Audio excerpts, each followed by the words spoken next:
Oh, you know what I love? Sports. Love sports. Sports. When it comes to Texas A&M. Where are you getting this information? let me tell you.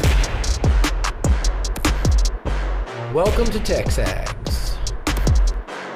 I need to talk a little sports with you, Ags. David Nuño here with TexAgs Radio. Welcome back to TexAgs Stacked. I'm Billy Liucci. Olin Buchanan. Make a mistake. We're not going anywhere. This is going to be a great program, and we're building it into a great program. The best way for us to win is to do it together. Do you realize everybody knows who you are right now? I stand by what we do and how we do it. Schools are like, we're freaking Texas A&M, man. Like, That's about as pretty a throw-catch combo as there is. I saw the safety roll, the slot fade. I knew where I needed to put the ball. You had no other option but one hand at that point. Yeah, man. 50-50 ball, I got to come down with it. You know, if I'm betting on anybody, it's the Aggies.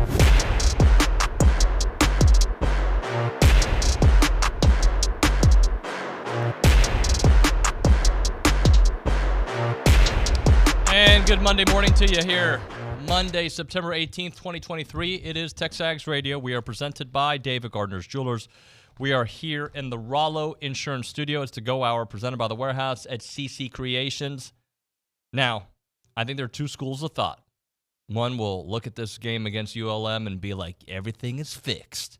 And then there's going to be another school of thought thinking, nothing is fixed. You prove nothing to me. And both can be true.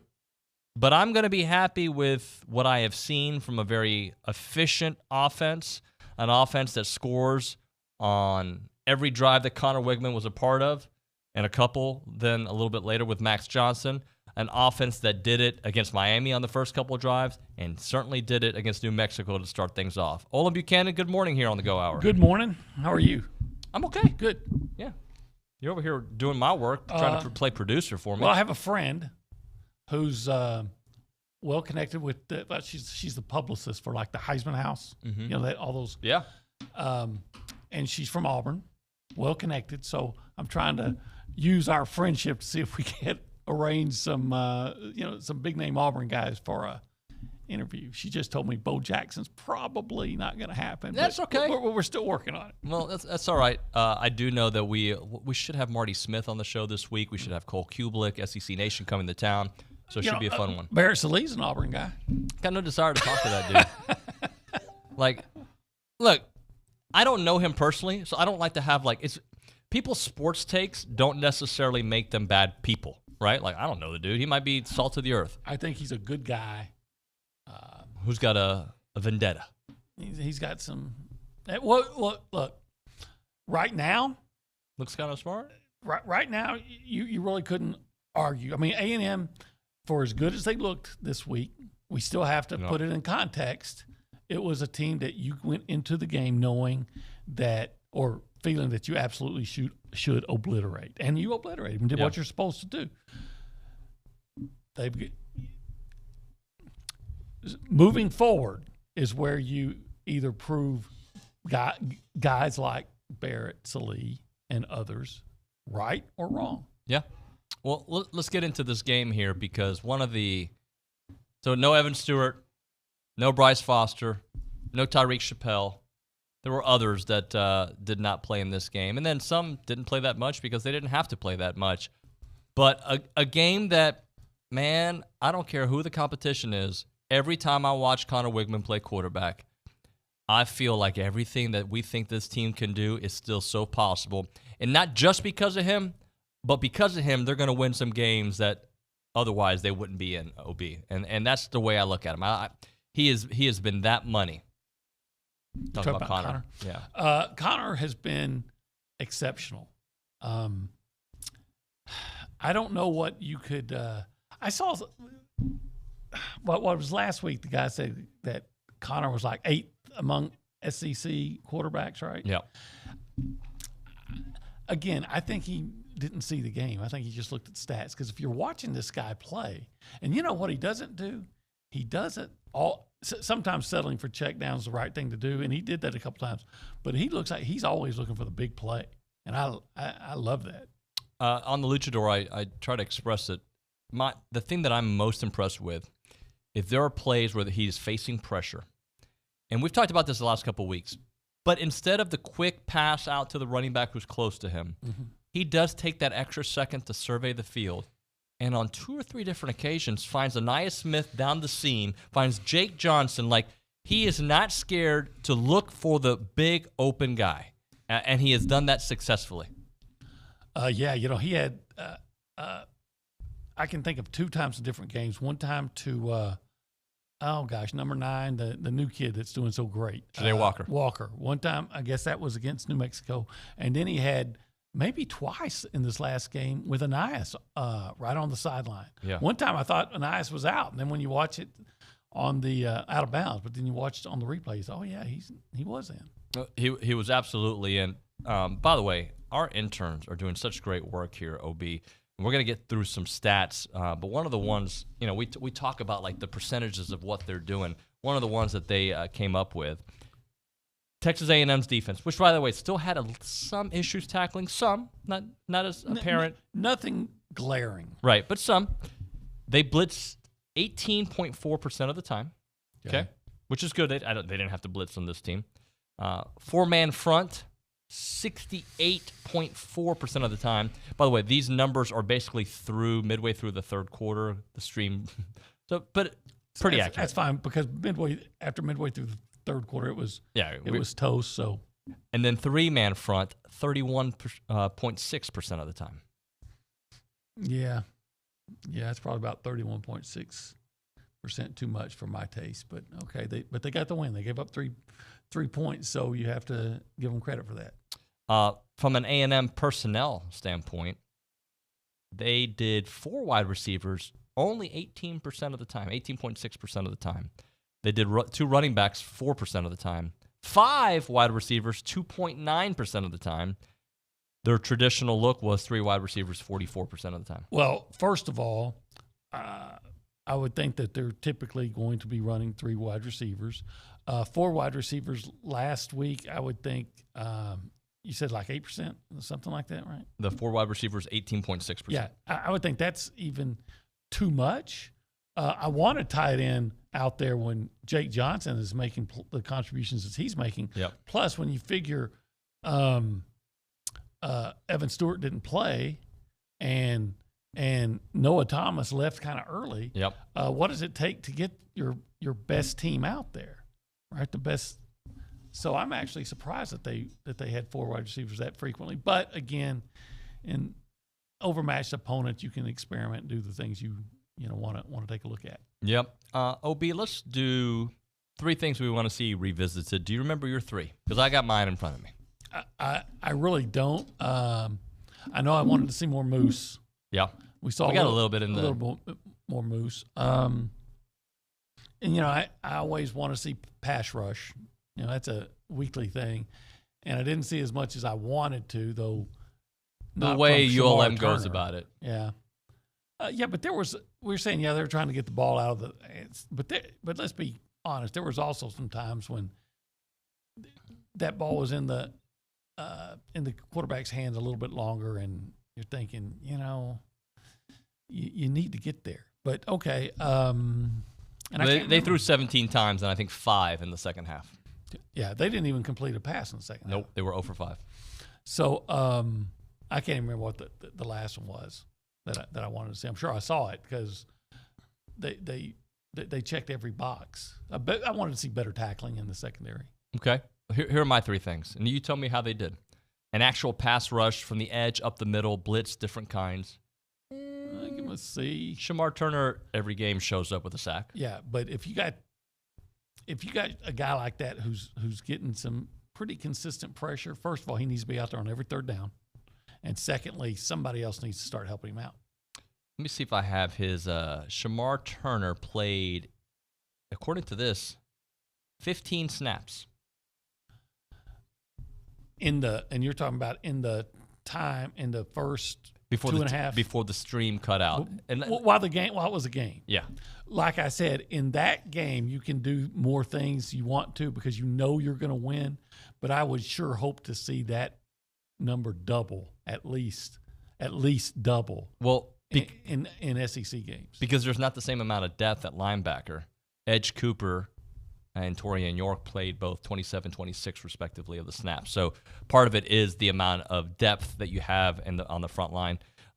You have Shamar Turner, 23 snaps. I'm sorry, I was looking at Shamar Stewart. Okay. Shamar Turner, 23 snaps. All right, well, that's more like better. it. Yeah, that's more like it. Yeah, that's definitely more like it.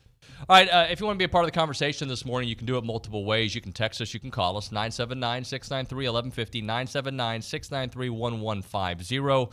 Let's go say hi to Nick Savage, who's behind the glass. Nick, good morning, buddy. Howdy, good morning, y'all. What's How's up? it going?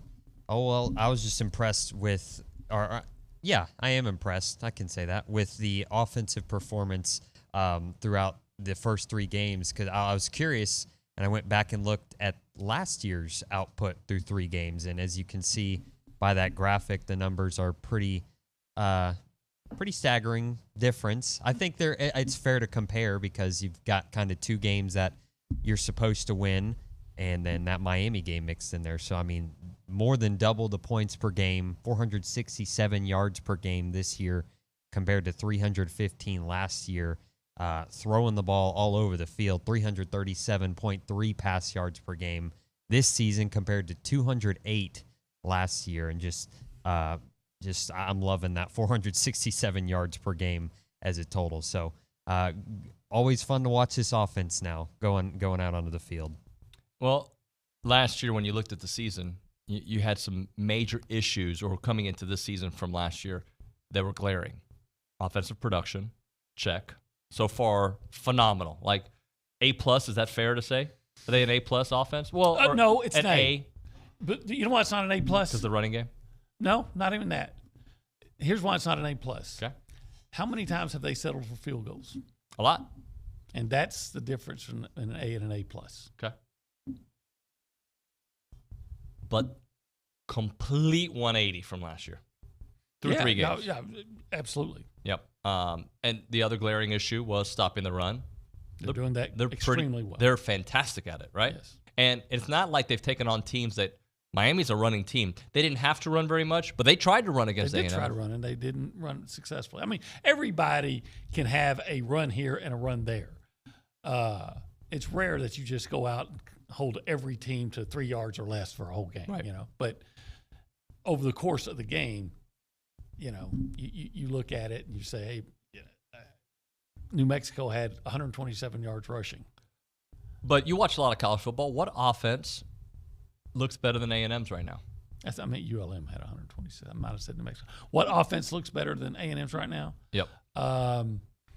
From teams I've actually seen, I would say that Oregon. I mean, it was Colorado. Okay. But it's kind of hard because you got to factor in who you're actually playing. Like if I was judging that LSU based on last week because they were playing Mississippi State, running up and down the field. But, and they ran up down the field, yeah, no doubt. And they had a good – so I'd say based on what I've watched, though, they're top 10 based on what I've actually Miami scored 48. So maybe if A&M's offense would have been going against its own defense that day, who knows what would have happened. But, it looks like it should be a top 10, top 20 offense, and that's more than good enough. Let's go to the Angry Elephant News and Social Center. The Angry Elephant, like your politics, love your bar. Find an Angry Elephant near you in Bryan, College Station, Magnolia, San Antonio. Jared Schultz there. Jared, good morning, buddy. Good morning.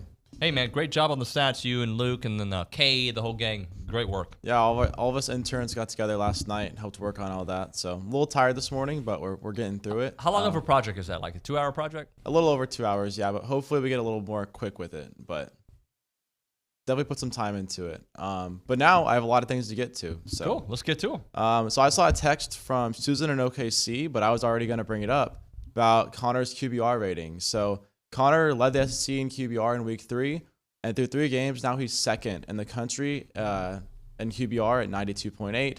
He's only behind Michael Penix Jr. at 94.2. And then I know Obi was talking about kind of what would make us an A+ offense. We did go 7 of 7 scoring in the red zone on Saturday. Although we did settle for 3 field goals, but still no turnovers and no missed field goals is still overall a bonus in my opinion. Yeah, I think what OB's point is an A+ is like it can't get better. Like and for them to get to that level, more touchdowns than field goals, and also I think more of what we saw in the second half running the ball, because they were much better in the second half. I would say A&M had, if we're saying just that game against ULM, A+ would have been 5 touchdowns and 2 field goals. Yeah, I can get down with that. What else, Jared? Aggie volleyball started the weekend off with a sweep against Liberty. They won 3-0. Volleyball is now 8-2. They lost to 22nd ranked Houston, and then they lost to unranked TCU a few weeks ago. And now they're going into conference play, playing Mississippi State at home on Wednesday. And then last night, Aggie soccer had a huge win against Texas Southern, won 10-0, which is just impressive to be able to put up 10 goals. And they open SEC play up Friday, not beating Kentucky, tied against Kentucky 1-1. Now they're 4-3-2 overall, and they travel to Starkville to play Mississippi State on Thursday. Thank you very much, Jared. Appreciate that. Since we've been so stat heavy this first segment, Obi, I don't know if you probably don't have it on you, but we were watching the game and you made a note like how many times Connor went 20 yards or deeper, and at one point it may have ended up at 6, but it was around 6. It was 6. And we're talking about in a half. Mm-hmm. You know, or maybe a little bit more than a half, right? Because he left midway through the third. Yep. I mean that is.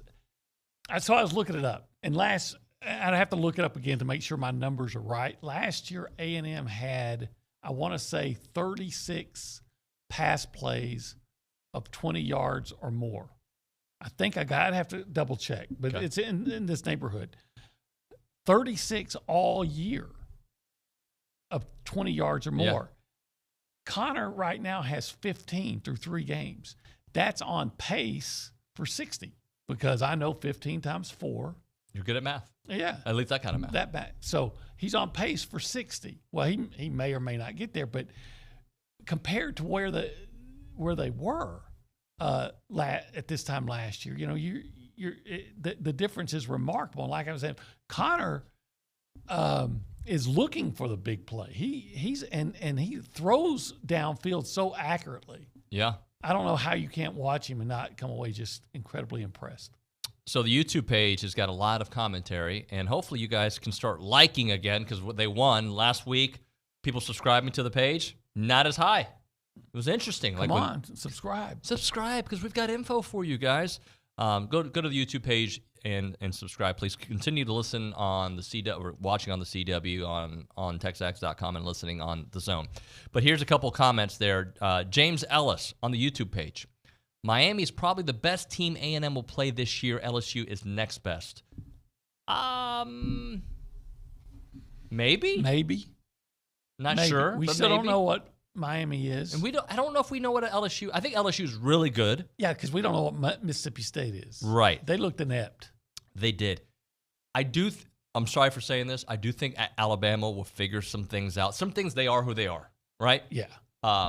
But they are the most vulnerable we have seen since 2007. Just like we talked about all off season. But I think they're even more vulnerable than we thought. Well, here's the first thing they're going to have to do, I think, is I think they're going to have to go in and say, you know what? Our best quarterback is Jalen Milroe. Yeah. But he's not our best passer. So what we're going to have to do, and I hope they don't figure this out, is say we're going to adjust our offense where we throw 20 times a game. And the rest of the time we're running, and a lot of that is Jalen Milroe and making that kind of a threat. You know they'll figure it out before they get here. That's just how it is. That's just how it works. Let's hit a break here, and we'll come back. There's a couple things I want to get into when we come back, Obi. I want to hear from Jimbo talking about all the phases of the game that they played in. Maybe try to revisit your learned, loved, and loathed. And I don't know if there was a turning point in the game, but if we can find one, let's find a turning point. We'll do that and much, much more. Right now, though, true story. On the thread, somebody's like, dude, OB was right. I went to Fargo's, had the rip tips, and I don't think they used the word thebomb.com, but that's what they were thinking. Yeah. You use that all the time in conversation. Yeah. No, I don't. Are you sure? Because I say those rib tips are like meat dessert. Yeah. But I guess meat dessert would be the bomb.com. Somebody asked, I think I was with Billy, and somebody asked about our spots. I forget where it was, if it was on the air or off the air.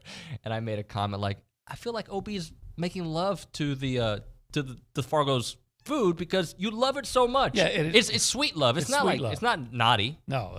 Well, it can be. No, it's more like cuddling. Okay. Yeah, I could, but I'm telling you, those rib tips get you kind of crazy.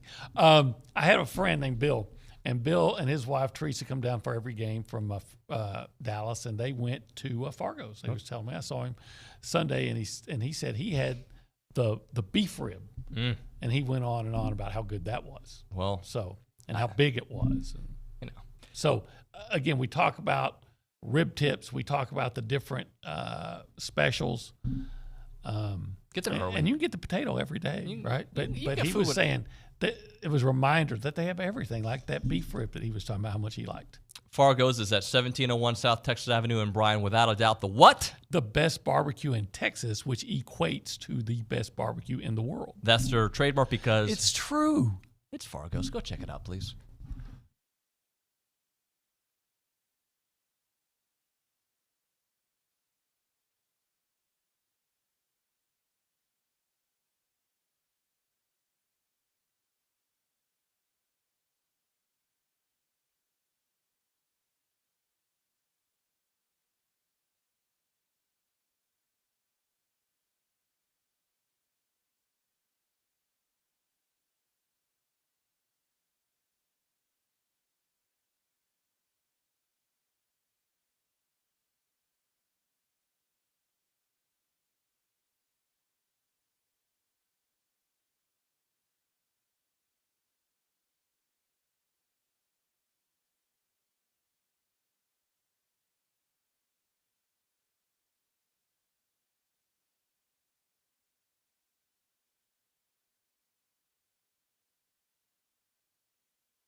TexAgs Radio presented by David Gardner's Jewelers here in the Rollo Insurance Studio. I mentioned we're going to try to get Cole Kubelik on the show, SEC Network, and obviously played at Auburn.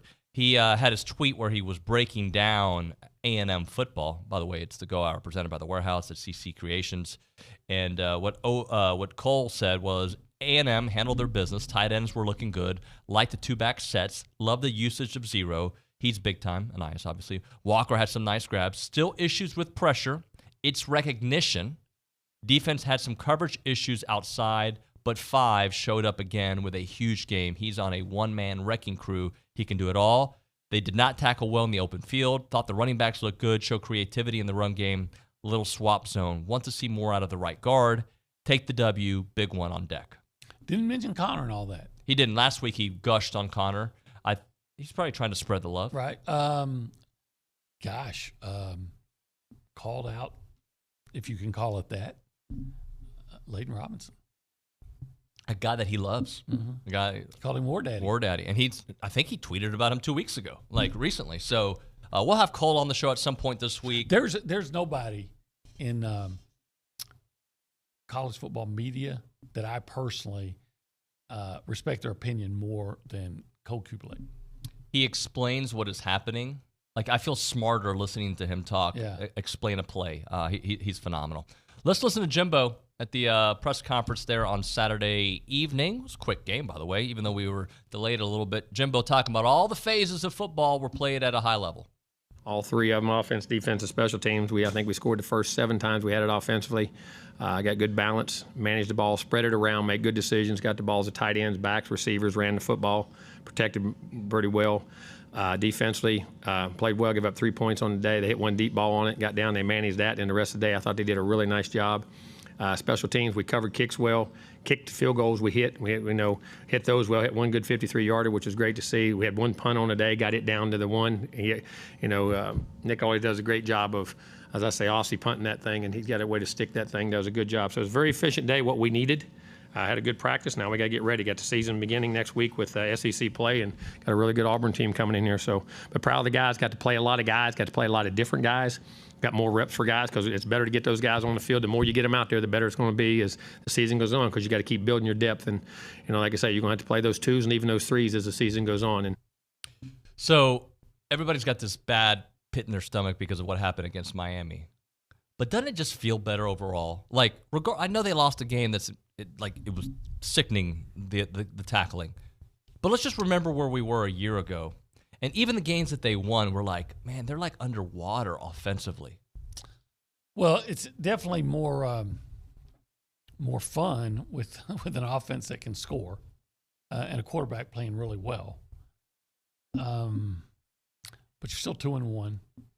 And at least last year you had a win over a Power 5 team. Now, we didn't know that team wasn't going to be very good. Look, here's where I'm still frustrated with that loss because I don't think they should have lost the game. I still think A&M's better. If they play better, I always say if you play your A game and they play their A game, I think you win. They played their A game. I think they did. They took the game to A&M. And I think A&M played the C game. And I do think they were the more aggressive team and the more emotionally invested team. I really believe that. Even after falling in a hole. And we even talked that week and said, sometimes they got to understand, A&M, that this is a huge game for Miami. And sometimes, like I said, I've said before, I just don't know that A&M, even though they were up 10-0 and then 17-10, I don't think that A&M always understands that or reacts to it. All that said, but here's there's been about 7 or 8 SEC teams that have already lost to Power 5 programs. And now I'm saying, what's the least egregious loss among for lack of a better way to put it? The least egregious loss, and I guess you can say Texas. Maybe. But you can say Miami. But Alabama was at home. Right. I would say either Texas lost for Bama or the A&M lost to Miami. But the thing that makes it even worse, OB, is even though the score didn't reflect it, that game, they absolutely shoulda, coulda. Oh, yeah. That's what makes it so bad. So I guess what I'm talking about is A&M scored 33 points in that game, and you didn't feel like they played well at all. Right. And they got all the breaks in the beginning, well, remember? They got one break. One of them they made. A&M made a break. Okay. They blocked that punt because that was a good play by number 9. Yeah. Why am I having trouble remembering his name? Number 9 come in, made a great play, got the block punt. Talking about Ja'Day Walker? Yes. Yeah. So And, they and got, didn't they announced Bobby Taylor? That's why I think there was a hesitation. So really, they got one break, and I'd say Miami got 2. Yeah. But they scored 33 points, and left points out there by not picking up a first down that was almost a gift and didn't take advantage of it, and then jumping on 4th and less than a yard, right, and having to kick the field goal. So settling for field goals, and that's something they got to work out. But I guess what I'm trying to say is you don't like being 2-1. But when you look around the SEC, and you've got things you got to clean up, but you look at it, you scored 33 points in a loss. Clean up some things. I wonder what a guy like Cole Kubalik would say, because coming into this game, I would feel better, I think, and a loss is never better than a win, but I would feel better about a team that scored 33 points in a loss to Miami than a team that scored just 14 points in a win over Cal. Sure. No, 100% agree with that. And also 33 points in a loss where we both know it should have been more. Yes. Like, the offense struggled in the first half. Let's quickly do the turning point of this game. And the turning point is when the game started. That being said, I would say was the touchdown pass to Ja'Day Walker there to make it 10-0. And at that point, Connor was 9 of 10, 121 yards passing and a touchdown. They hadn't run very well. They had run 8 times for 24 yards up at that point. But on that drive, you saw Amari pick up 6. Anias over the middle with a big gain. More Anias. There was a pass interception on the dude covering Moose Muhammad. And then Ja'Day was open, did the duck dance. But to me, that was kind of the point. And if I were to add another one, the game was already out of reach. But when Le'Veon Moss came into the game, there was a turning point offensively where I think that they started establishing the ground game, OB. Okay, here's mine. I'm a little bit after the first one, because after that touchdown, A&M was up 10-0, but ULM went down and scored. It's 10-3. It's a one. Yep. It's still a 1 point or a 1-score game, and then on the next possession, A&M's looking at a 3rd and 5. Are you going to settle for a field goal again? No, you do not. You know why? No because huddle. On 3rd and 5, what happened? No huddle. They went to Anias Smith in the middle of the field. Wrong. Right. On 3rd and 5, Connor Wigman scrambled out to the left side and ran 19 yards was for a touchdown. Was that also a 3rd and 5? That was on 3rd and 5. He scrambles for a touchdown. That gives you a 17-3 lead. You do not have to settle for a field goal. Now you got a 2-touchdown lead, and from then on, it was over. You just dominated the game. So you have your little notes there. I believe there was also a 3rd and 5 on that same series. That's why I got confused with you. Where there was the third play of they that went series. No huddle, and then Connor throws a dart with pressure coming at him to Anias Smith to pick up 32 yards. Yes. Yeah. Yes. And but then you're thinking, are they gonna be kicking a field goal again and allow ULM to feel like they're in the game? No, they didn't, because Connor Wigman saw an opportunity, what previous quarterbacks for so long refused to do, saw an opportunity instead of holding the ball and then throwing some kind of low percentage pass that'll probably be incomplete or intercepted. He just took off and ran into the end zone. 17-3, you own the game after that. All right, let's hit a break here. When we come back on TexAgs Radio, let's go through the SEC because there's an opening there, guys. And A&M better knock on that door, and actually not even knock, just bust the door down. Right now, let's join the associate. Not right now, but this weekend, join the Association of Former Students for a pregame party this Saturday before the Aggies beat the hell out of Auburn. Grab your friends and join the Aggies from classes of 2011 to 2023 for boots and bourbon. The Young Alumni Weekend. Tickets are only $30 and are available for purchase at tx.ag/YAW. The party starts at 9 a.m. and will feature Alvy's Boots, breakfast tacos, and Cooper's Old Time Pit Barbecue's specialty cocktails with Boots Beverages and Barman Bourbon and Blackwater Draw Brewing Company and DJ Bear. Enjoy the party and a chance to win one of the several prizes, including a pair of Alvy's Boots, a Texas A&M noggin, and Jimbo Fisher autographed mini helmet. Now, after the party, sit with friends at the football game by purchasing a ticket in the reserve block for the Young Alumni Weekend. A link to the purchase discounted football tickets will be provided in your tailgate ticket confirmation email. Don't miss out on the biggest party this weekend. Tickets are available for purchase at tx.ag/YAW.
And we are back, TexAgs Radio, presented by David Gardner's Jewelers, Rollo Insurance Studio. It is the Go Hour, presented by the Warehouse at CC Creations. Olin Buchanan to my left. I am David Nuño.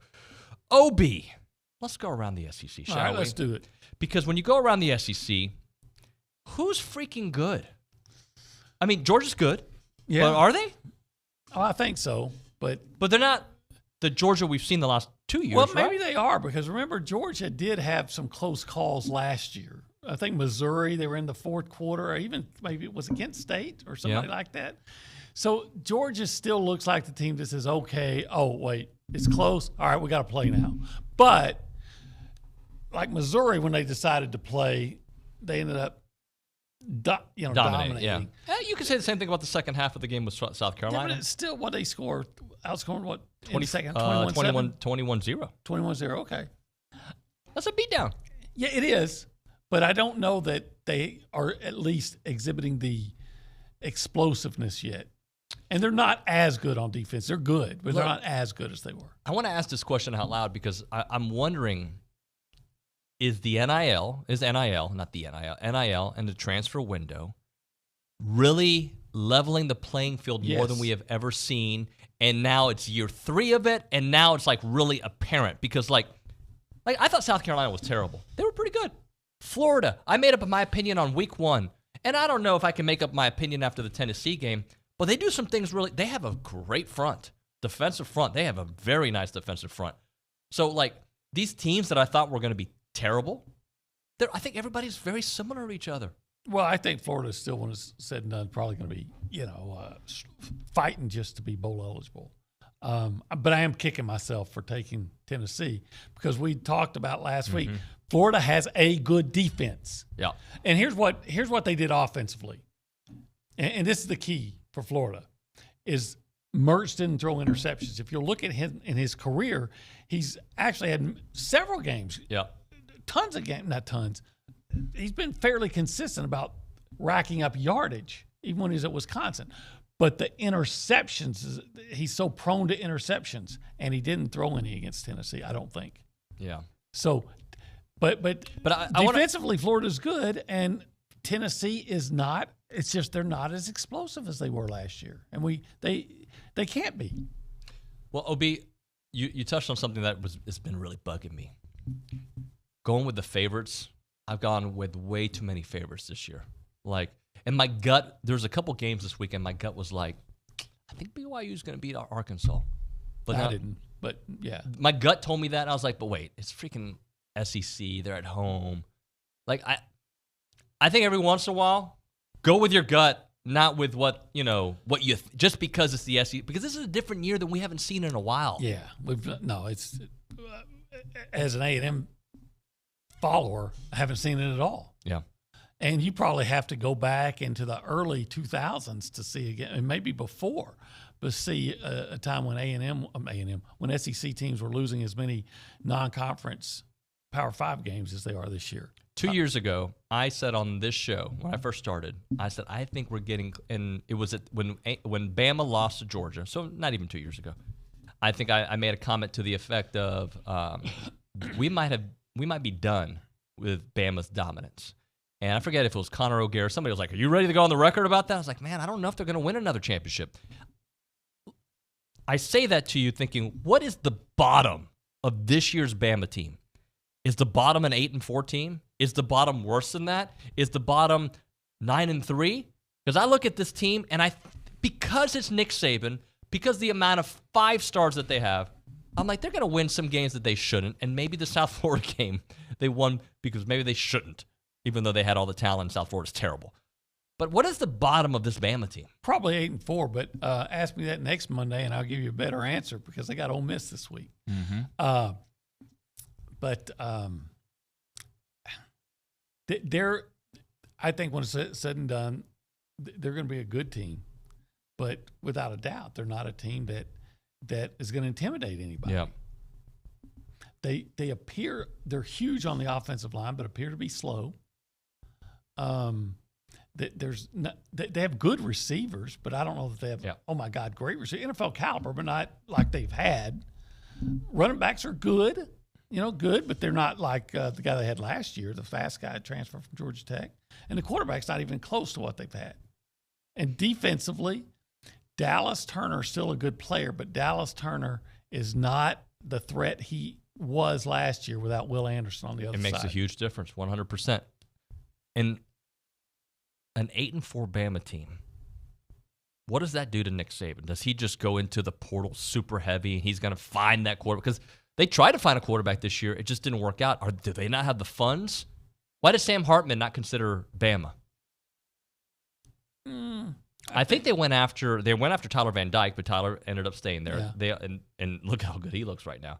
I believe, didn't they go after Drake May? Or there was talks about that? Did they, or was that just when they were recruiting him? Because they lost the recruiting to North Carolina in that one. Yeah, they did, but I feel like there was whispers of Drake May going this offseason, and he was very happy at North Carolina. So I guess my point is, you better pounce on them, everybody in the SEC, because that's what they've done to you for the last 15 years, and the opportunity is 1,000% there.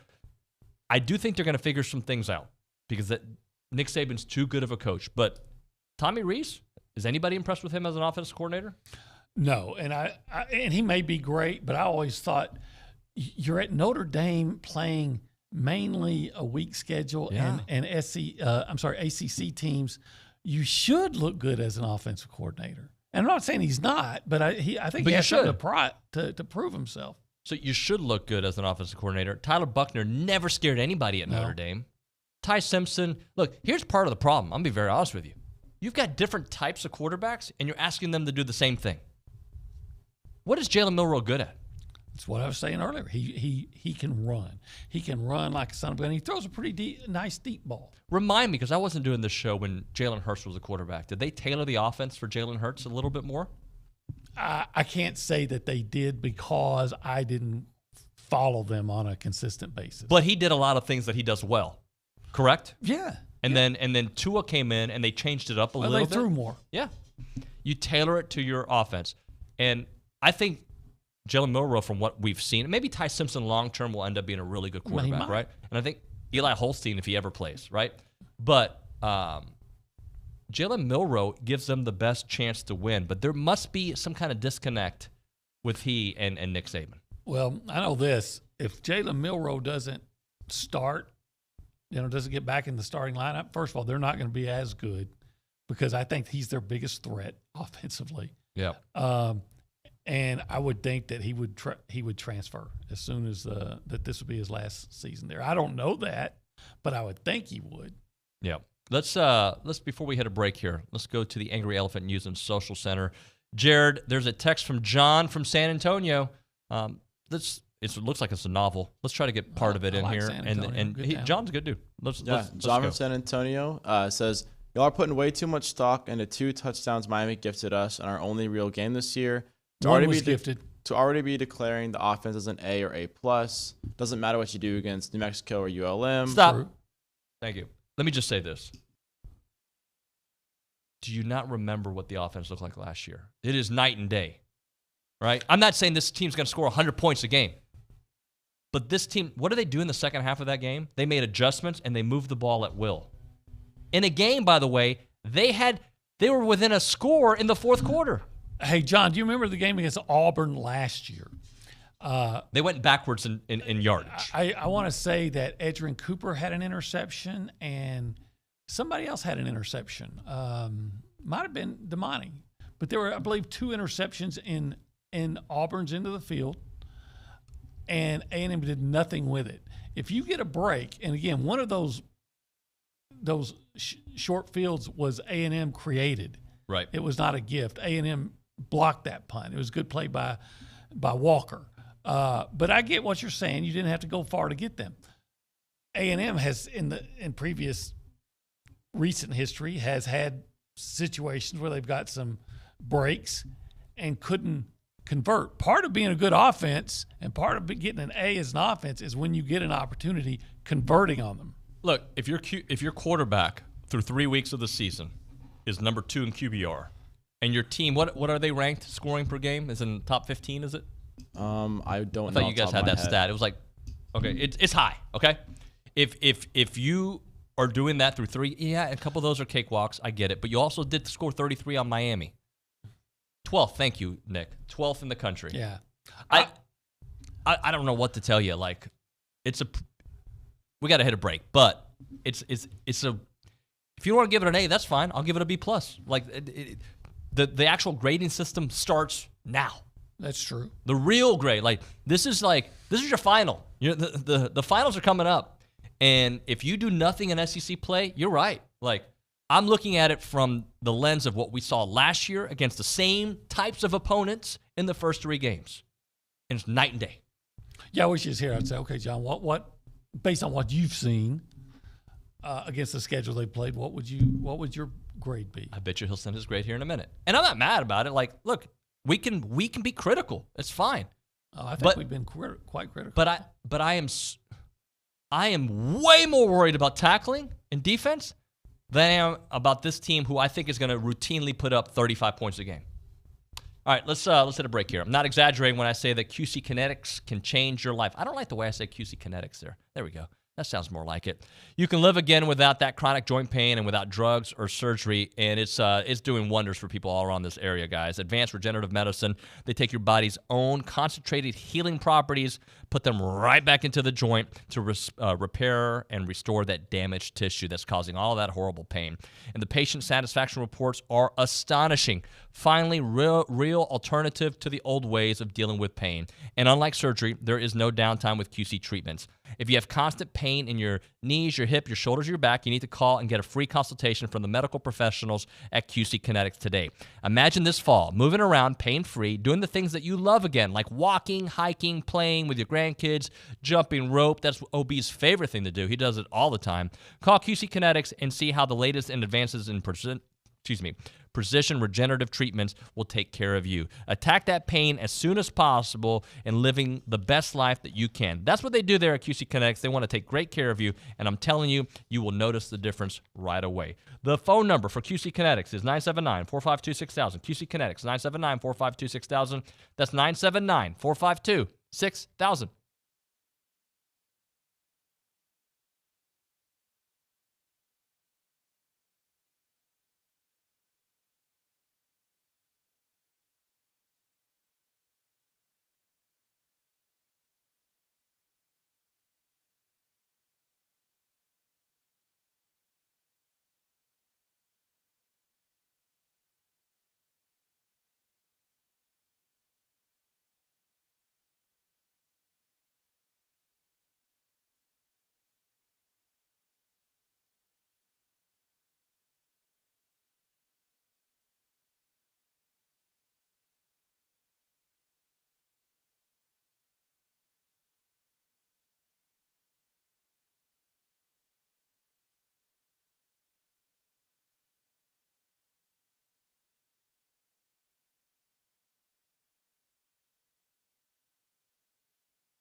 It's a great song, OB.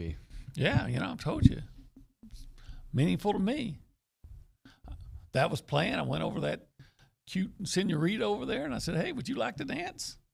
And it worked. And next time she's dancing with me and can't keep her hands off me, and then we're married. Happily married for how long now? Happily or how many? No, it's been 20 years. Well, congratulations. I don't know how to respond to that. Hey, but it all started with George Strait saying, write this down. Hey, can you write it down for me? Write it down. It's now time for Around Aggieland. Presented. Okay. I was trying to rhyme it with the song, but it just didn't work. I didn't know where you were going with that. I suck. Presented by Normandy State Bank. Normandy State Bank, rock solid banking. The website, normandystatebank.com. Kay Nagley. Good morning, guys. How are y'all? Heard y'all are in good spirits this weekend. Deservingly. Or were we? Oh my gosh, where did the time go? What am I doing to you, Kay? I'm sorry. Go. Okay, we're going to get straight into it. Sorry. So, obviously, no, we're good. It's okay. You like to rush me, David. Texas A&M football improved to 2-1 over the weekend. And on deck, the Aggies have their first conference test as 3-0 Auburn and Hugh Freeze roll into town. That will be an 11 a.m. kickoff on ESPN. And if y'all haven't mentioned it already, SEC Nation will be here in College Station, spotlighting Auburn at Texas A&M. The show will be outside of Kyle Field on Joe Route Boulevard across from the 12th man statue. That will be from 9 a.m. to 11 a.m. on Saturday, so make sure to check that out. That will also be streamed on SC Network. Some different sports going on over the weekend. It's actually Mississippi State week for the non-football related sports. So volleyball will begin SEC play this Wednesday when they host Mississippi State. That will be at 7 p.m. at Reed Arena. And then this past weekend, they also had an impressive showing to close out non-conference play with a sweep over Liberty. That was on Friday. And then another team playing Mississippi State this week, Mississippi State on Thursday. For Texas A&M soccer, they will resume SEC action. And then I believe you were at this game, David. I cannot talk today. Wow, I'm getting stumbled over my words. I think it's rubbing off on me. Goodbye.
So let me set the scene. When I go to the restroom, I don't take my coffee in the restroom. Like, that's disgusting. I leave it by the water fountain right next to the restroom. So I come back to studio to interview our buddy Tom Hart. Nick yells at me because I leave quickly. And I'm just going to get my coffee because that's how I roll. We go to the hotline. We're joined by Tom Hart here on TexAgs Radio, presented by David Gardner's Jewelers in the Rollo Insurance Studio. Tom, I'm right. There's certain things you don't take to the bathroom, right? Yeah, no, that's a smart move. But I thought you were going to say that you came out and somebody had dumped your coffee in the water fountain or taken it or something. Like, what you're relying on the rest of society to respect your rule to leave your drink outside of the restroom. If they don't, if the office doesn't respect that, then you're going to have issues. We're going to have some serious issues. And I've been taking some jiu-jitsu at Brazos Valley MMA. I'm ready to take people out. So, like, I'm just waiting for the opportunity. That's just how, and I'm sure sometimes you'll get a direct message on Twitter or something that you're like, or on X, I should say, and you're like, all right, I'm going to have to take this guy out. Just promise me, if this turns into a jiu-jitsu beatdown, film everything and put it on the site. Like that's great television. That's entertainment. That's content is what we call it. Let me just tell you the truth. I am waiting for the day. I'm just waiting for the day that the wrong person, even though I know nothing, the 3 months I've been taking it, I can't, in my mind, I'm like, as long as they know nothing as well, I'm taking them to the ground. But that's a different topic. I'm going to pay you a prop real quick, Tom. All right? I'm walking in the studio, and Jared, who's at their social center, goes, hey, my favorite guest is coming on. He's a big Tom Hart guy, so I don't know, we got one of them. We got at least two, because I love you too, Tom. Much better vibes, even though we didn't learn much about A&M this week. You're not going to learn a lot against ULM. But, again, number 15, watching Connor work, it's just poetry, man, for us. And it's been such a nice start to his run here at A&M. I was just looking up some numbers. Second in the country in quarterback rating at 92.8. He has a chance to become the first SEC player in the last 20 years with 300 passing yards, a passing touchdown, and a rushing touchdown in 3 straight games. That's pretty good. I mean, that's tough to beat. You know, what's interesting to me is that there's still not a whole lot of miles underneath him, right? I mean, him and Haynes kind of shared it last year, and now an opportunity to grow into it, and it certainly feels like he hit his stride. Oddly enough, we had Georgia Tech this weekend. We had Georgia Tech at Ole Miss, and I was talking to Haynes King last week, and I told him, I said, man, just get this vibe from you that you're so much more comfortable where you are at Georgia Tech. And I said, and if that's accurate, I'm curious, like, what was it about A&M? I know that there's a great spotlight. I know it's hard to play quarterback for Jimbo. I mean, he's hard on his quarterbacks. And listen, every quarterback coach is hard on his guys. He's got a guy, Chris Wenke, right now is really hard on him. I said, so is this just part of your maturation and growth? And it was interesting, man. He talked about how complicated Jimbo's offense can be, but he said, and I want to be clear, he wasn't throwing anybody under the bus. We're just kind of talking big picture. He said, it's not just hard on the quarterback, but we had a really young wide receiver room last year. And it's hard on those guys to learn the intricacies of the offense. He said, I really felt like the last half of the season, they were making fewer mistakes, and you could see their confidence build, because when you make mistakes in the offense, coaches jump on you. He's like, man, I just think the offense as a whole, especially with what those wide receivers were doing, found its stride late in the season. And I think that applies to what Connor's doing now. You know, like it takes a while to get your feet underneath you here in this system. And man, he's operating at a really high level. Well, Tom, I remember the offseason leading into his freshman year. I had high school coaches telling me, dude, he's your starter now. He goes, I don't even have to see him there. That they were telling me that. And, you know, I think there were guys here that deserved that opportunity. Haynes was injured the year prior. He deserved a chance. Max deserved his opportunity coming from LSU. But when he got in there, man, he has seized it. And really, he's got 2 interceptions in his career. And one of those wasn't his fault. Anias fell down against Miami. The other one was the last play, that last-ditch effort. The guy protects the ball, which is the most impressive part.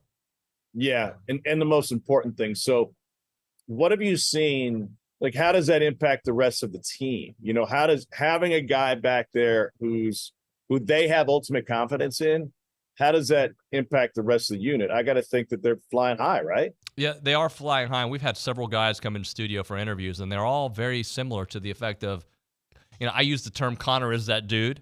And that's the vibe that I get from them. They feel like he is the guy. And against ULM, not only did he stay in the pocket, make the right throw, even with two guys in his face, he ran and scored a touchdown from 16 yards out. That offense is clicking at a different level, and they can be better, Tom. I mean, they're settling on some field goals. The offensive line hasn't been great yet. David, think about it from a big picture standpoint.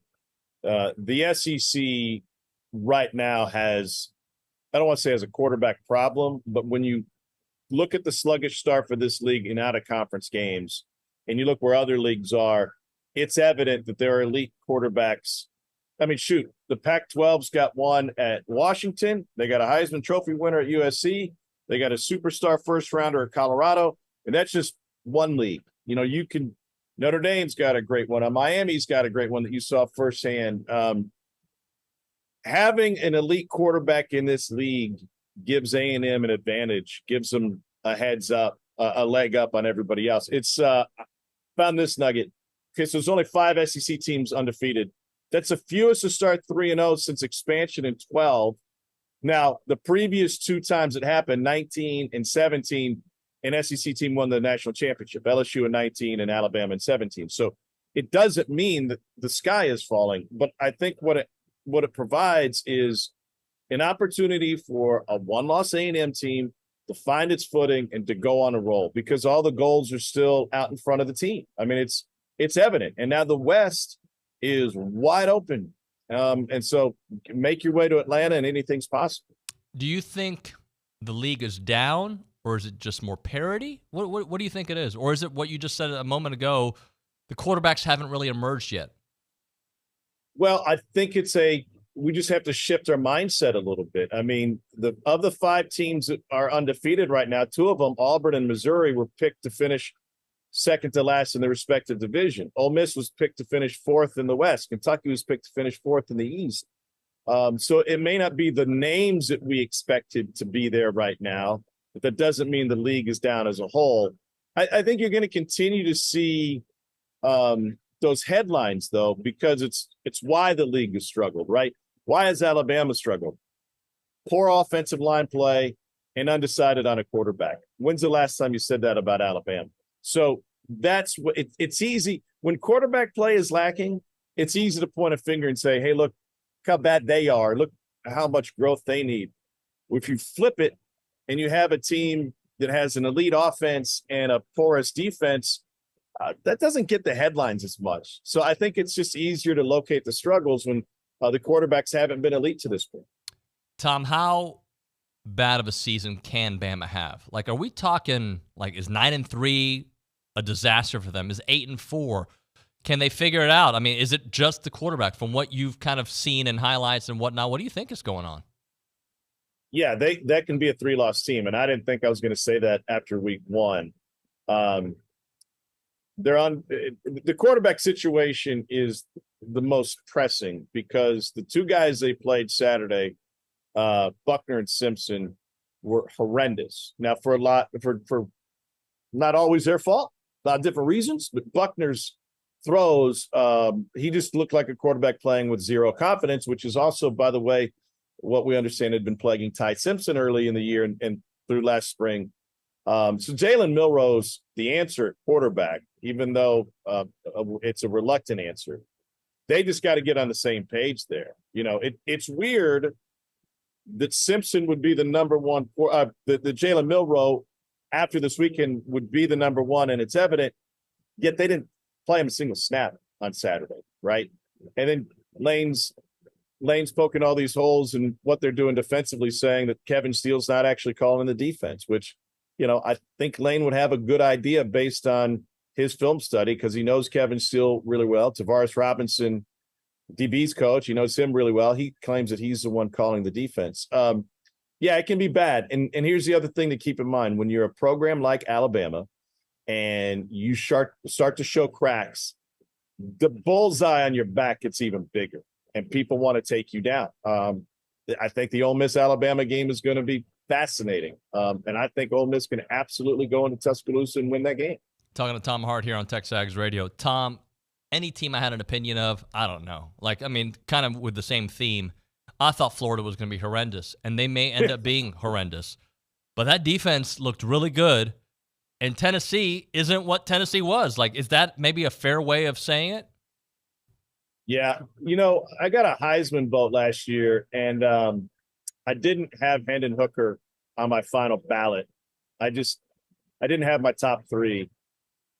And I was kicking myself, like, as soon as I hit send, I just didn't have a good feeling. And I think now we're really seeing just how valuable he was, because Joe Milton's got all the athletic ability in the world, but they're not the same offense. And and Heupel's got to find a way to make that thing more efficient. They couldn't stop Etienne. He's a good running back. They made him look like a top 5 pick. So yeah, that's another, just another crack, I think, and given the outsiders who look at this league and saying, well, it's not as good. They're not the same. And by the way, if Florida would have taken care of business on the road at Utah to open the season, which was a tough task, then the perception of this league shifts dramatically, because then everyone's claiming Florida's back, but they had an early game to start the season. They went out there and didn't play well, and their defense on Saturday looked like one of the best in the country. I think at the end of the day, at least through 3 games, the Tennessee win for Billy Napier gives that fan base hope. Like, oh, maybe we have turned the corner. Well, it's another example of just how fickle this game can be. It's the ultimate small sample size sport, right? If this were baseball, it would, we wouldn't even be through the month of April yet, and there's plenty of room for teams to come back and public perception to shift. It was going to get really ugly down in Florida if Tennessee would have won that game going away. Now, that's a lot of ifs and buts and conjecture, but the bottom line is the momentum is such a key word in this sport. It impacts the individual players, it impacts the teams, but it also impacts fan bases, right? I mean, we all know that. And so if they would have dropped that, we could have if Florida would have lost by 2 touchdowns at home to Tennessee, we'd be talking about the possibility of Dion going to Gainesville right now. Yeah. But that's on the shelf. Talking to Tom Hart here. Tom, maybe the ACC really is that good. Like Florida State, we saw what they did to LSU, and then we saw LSU this weekend against Mississippi State. We saw what Miami did to A&M. Again, that I think A&M could have won and maybe should have won, but they got outplayed. Just so how good do you think LSU really is, considering Mississippi State really hadn't played anybody yet? Yet here we are. They got beat down by an LSU team who got beat down in week 1. It was a bad matchup for Mississippi State. They're better than that, but they really got exposed. The way to beat LSU, and specifically Jaden Daniels, at least going into that game, was to pressure him. His success rate against pressure, against a blitz, against extra rusher was horrendous going into that game. Zach Arnett really likes to bring pressure, and he likes to be unconventional with what they do defensively, but they've lost so much in the secondary that 61% of their snaps from their secondary is gone, 85% of their snaps from their safeties, and they play 3 safeties a game for Mississippi State, gone. They lost a first rounder in Emmanuel Forbes at corner. So if you're going to, what I'm getting at is, you're going to pressure Jaden Daniels, that's a path to success. You better have dudes that can cover.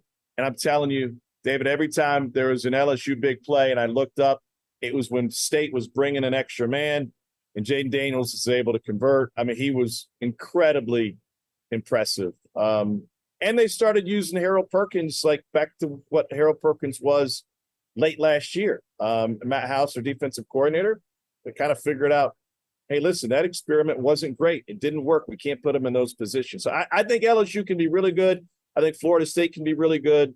I don't think that's a loss. It's going to crush LSU at the end of the season if they take care of their other businesses. Talking to Tom Hart here on TexAgs Radio. All right, help us get ready for this Auburn game. They're 3-0. Some people have them really good this year, like Hugh Freeze is a really good coach. So I understand that, but they haven't played anybody either. What can you tell us about some of your readings when it comes to Auburn and the close game against Cal, where Cal missed a bunch of field goals, yet they got the confidence, and that could be scary here at Cal Field. Auburn played horribly in that trip to Cal, and I'm want to give East Coast teams the benefit of the doubt when they travel that far and play a late game. I think you just get out of your element. And I think it's understandable if you would struggle. Similar to, by the way, it's like 6 years ago, Stanford was really good, and they had to come and play like an 8 o'clock body time start for them, and they struggled. So I get it. By the way, it all points to the fact that if we're going to go to 9 conference games, college football teams are going to have play a preseason game. You know, like you have to find a way to get your feet wet where it doesn't kill you. So Peyton Thorne, statistically, this is going to sound ridiculous, but statistically, the most diverse quarterback we've seen at Auburn since Cam Newton against Samford, 282 through the air, 123 in the ground. Auburn hadn't had a 200, 120 game since Cam in 2010 against Kentucky. Hugh Freeze is at his best when he's got a quarterback that is diverse enough where he can do a couple of different things. The key for A&M, their third down defense has been great all season. It's at 21%. That's top 5 in the country. They're going to have to keep that up. And how do you do that? You give Peyton Thorne different looks. You do some different things. But I think from a roster standpoint, A&M will have the better players at most positions on Saturday. It's just a matter of executing. And it's going to take Auburn. They're good, don't get me wrong, but they shouldn't be expected to be a 10-win team this season under Freeze. It's because even though they brought in some good players, it takes a couple of years, even in this transfer portal era.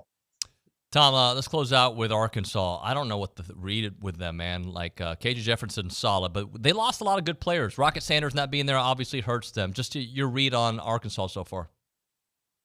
They had double-digit leads against BYU twice, and they couldn't finish. That's a bad sign at home. And we talk about the strength of the league as a whole.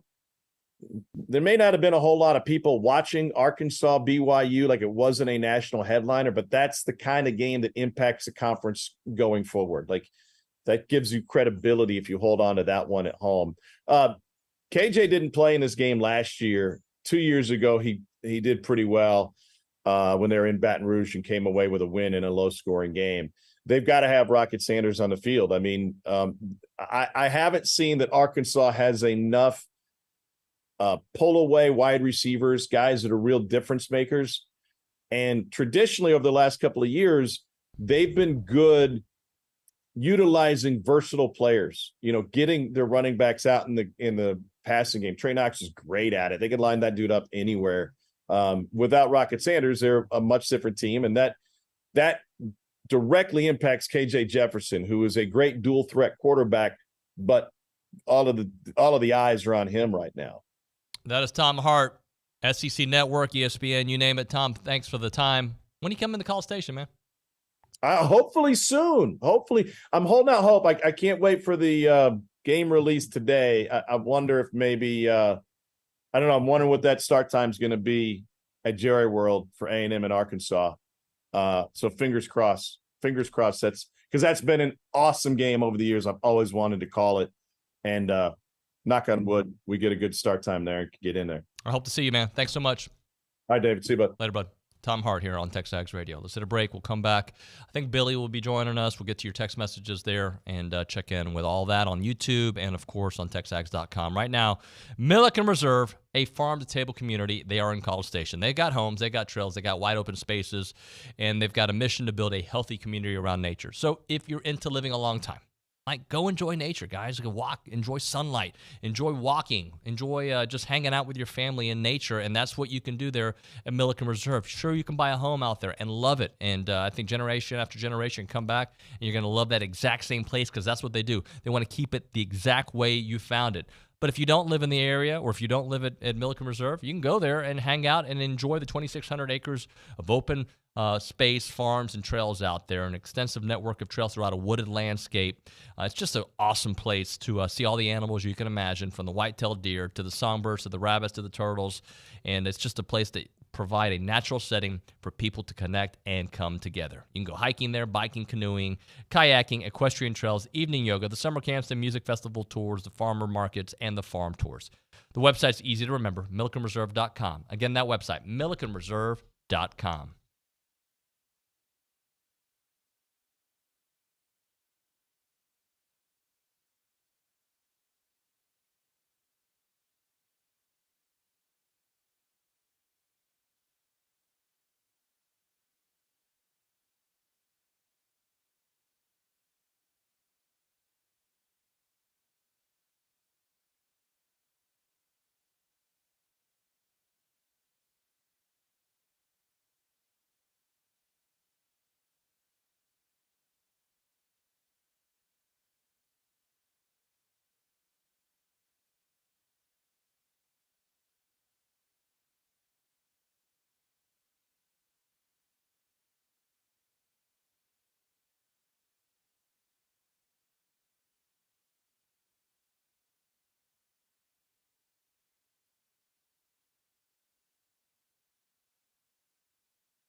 TexAgs Radio, presented by David Gardner's Jewelers, Rollo Insurance Studio. Billy Liucci is with us, the executive editor and co-owner of TexAgs.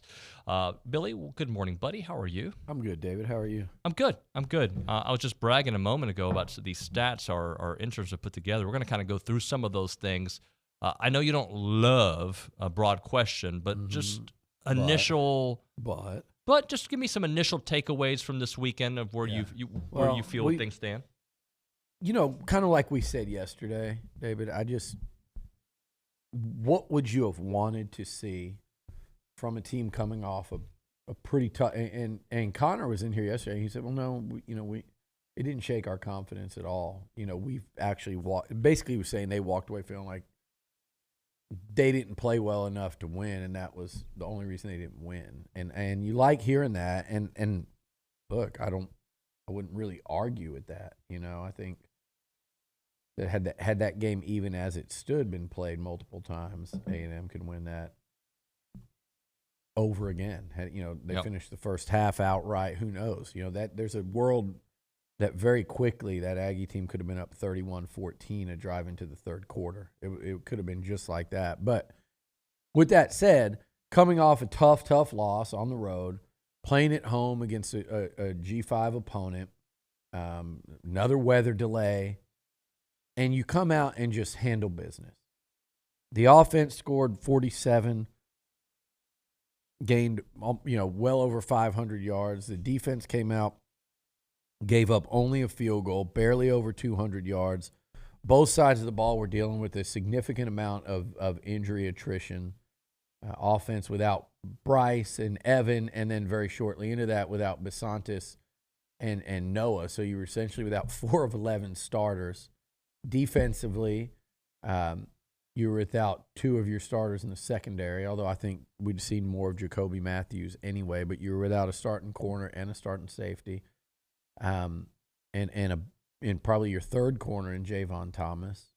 That doesn't even begin to account for like a Tony Grimes. So it was a bare bones situation at the cornerback spot. And you come out and just handle business, and you do it convincingly early. You never gave them a shot to think they were. I guess maybe if they went for a field goal, drove down there and kicked a field goal and made it 10-3 and they were down by a touchdown, maybe they thought they had a chance. A&M takes the ball in that next possession, goes down, pushes it 17-3, game over, really, for all intents and purposes. It was, 27-3 at the half.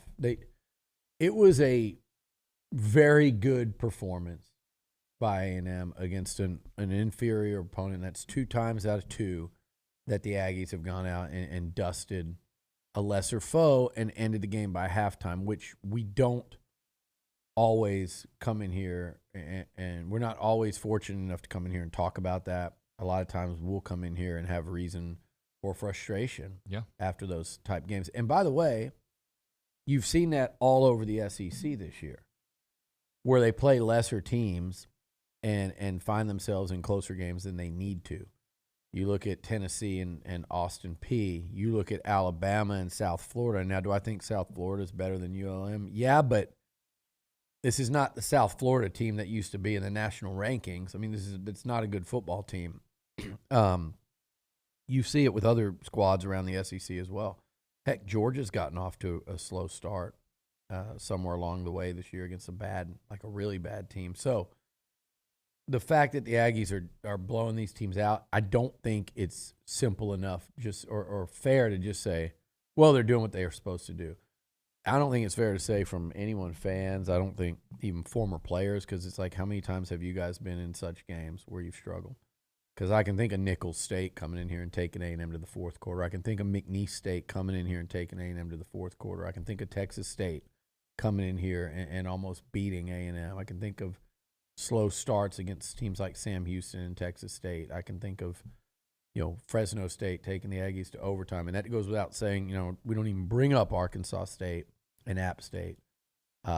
Louisiana Lafayette knocking off A&M. So there's a million examples of when it happens, and it never should happen, but it's going to happen, and it happens, to a lot of programs. So for A&M to come out and just handle business, it is a positive. It is something worth, saying, hey, that's a good job by them. Well, Billy, I think also it doesn't take a brain surgeon to figure this out. It looks different than last year. Yeah. Regardless, 2-1 record, you've beat 2 teams you're supposed to. You did that last year, but it just looks different.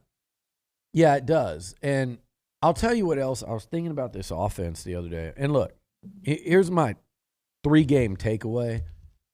I didn't see, and it was going to be hard to, but I didn't see enough Saturday to sit here and not think that SEC offensive coordinators are going to be licking their chops if they're watching the early tape of the Aggie defense. They're going to say, man, they'll be pretty tough to run against, but we can throw. Man, we ought to shred their secondary. We ought to have plenty of time. DJ Durkin's still going to have to adjust and evolve to these, very modern offenses that are now in the SEC, whereas a few years ago, I'd say a few, but 10 years ago they weren't. You're going to have to adjust, because right now I think people would look at this A&M defense and go, I can't wait to play them.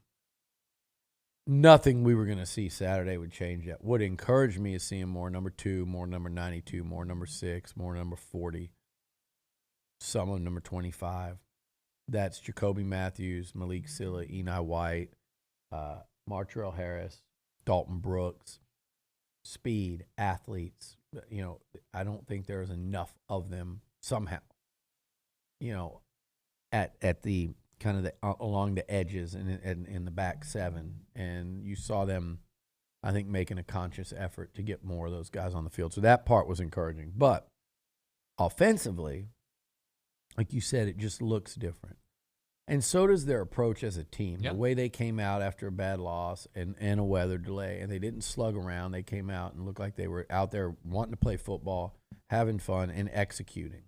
But offensively, I looked at like the Miami game. So they score on their first 7 drives Saturday. They score, I think, touchdowns on their first 5 drives against New Mexico.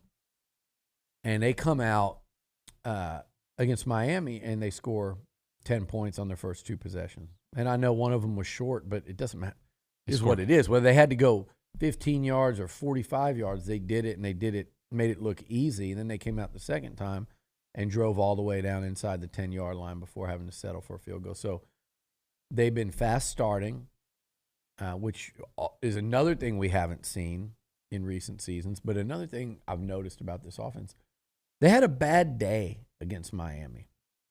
Okay, it wasn't a bad performance, but, you know, those 2 plays with Evan where they almost get the first down and probably could have, should have, and, you know, he just turns and cuts, not kind of realizing there's no one around him. There's a false start by Zune on that play.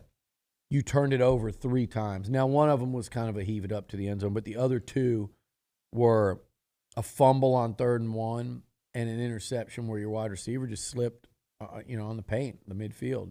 So with all that happened for them, and they still scored 33 points that day. I don't think, correct me if I'm wrong, stat guy, I don't think A&M scored more than 33 offensive points against a Power 5 team all year last year. On their best day, okay? On their worst day, not their worst, but on a day where they shot themselves in the foot and made a lot of mistakes, they scored 33 against what I think is a pretty good Miami defense. We put up 38 against LSU last year, but the fact checker is going to get fact checked. They scored a defensive touchdown against LSU, so the offense produced 31. So I'm saying that was a kind of a choppy, ragged up. Sometimes they looked good, sometimes they didn't. Then they'd shoot themselves in the foot. They still went for 400-something yards and 33 points. So I think this offense, the takeaway through 3 games is the defense is still a real concern, and they've got to get better. And you hope they can at least get to either solid or bend but don't break or whatever. But man, that offense can win you a lot of football games. Let's hit a break. Jared's got some stats and some notes to throw out at us. We'll get into that when we come back on TexAgs Radio. Right now, we're talking about the Charge apparel. Talked to my guys just last week. Looking forward to catching up with them, Tucker and Travis over there. They've got this new maroon polo that I'm going to be getting, and I'll be displaying it on the air because I like it and I want to wear it, and they fit great, and the clothes there are phenomenal. You want to make sure you check out the Charge apparel because they have premier fabric, lightweight, slightly tailored fit. You're going to see it looks amazing through your chest and your arms. I'm telling you, you will love what it looks like. But let's go back to their mission and what they do. Not only do they make all their polos and tees right here in the United States because they want to support U.S. economy, they also want to take care of veterans out there. They're veteran-owned and operated, but 12% of their total sales are donated to veteran nonprofit partners with a focus on mental health initiatives. And it's an ode to the 12th man out there. They support all of their servicemen and women out there. So you want to make sure when you buy some nice clothes, you buy it from our good friends there at the Charge Apparel because it has a purpose. That's what they do. They are a purpose-driven apparel brand out there, and they're doing good stuff over there. Texas-based company that operates out of Austin. But even though they're behind enemy lines, one of their owners is from College Station. The other owner graduated from A&M back in 2014. Both of them did. It is thechargeapparel.com, chargeapparel.com. Visit them on Instagram at The Charge Apparel or on X at The Charge Brand.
Yeah, and I think even calls, like protection calls and blitzes and getting your line slid to pick things up and different looks. I mean, a lot of things that don't show up in a box. You know what I mean? Like a completion or a touchdown or things like that. Managing the game, checks, seeing coverages, numbers, and getting us in the right runs, getting us in the right protections. And see, a lot of that quarterback has a lot of responsibility in that regard. So, I mean, sometimes when you guys blame a line, which is, it looks like, and I get it, sometimes they need to slide the protection the other way to help, to get the calls. And each week there's a lot of things in that. His just knowledge and picking things up and how quick he's doing it just gets better and better and better, and his efficiency goes up.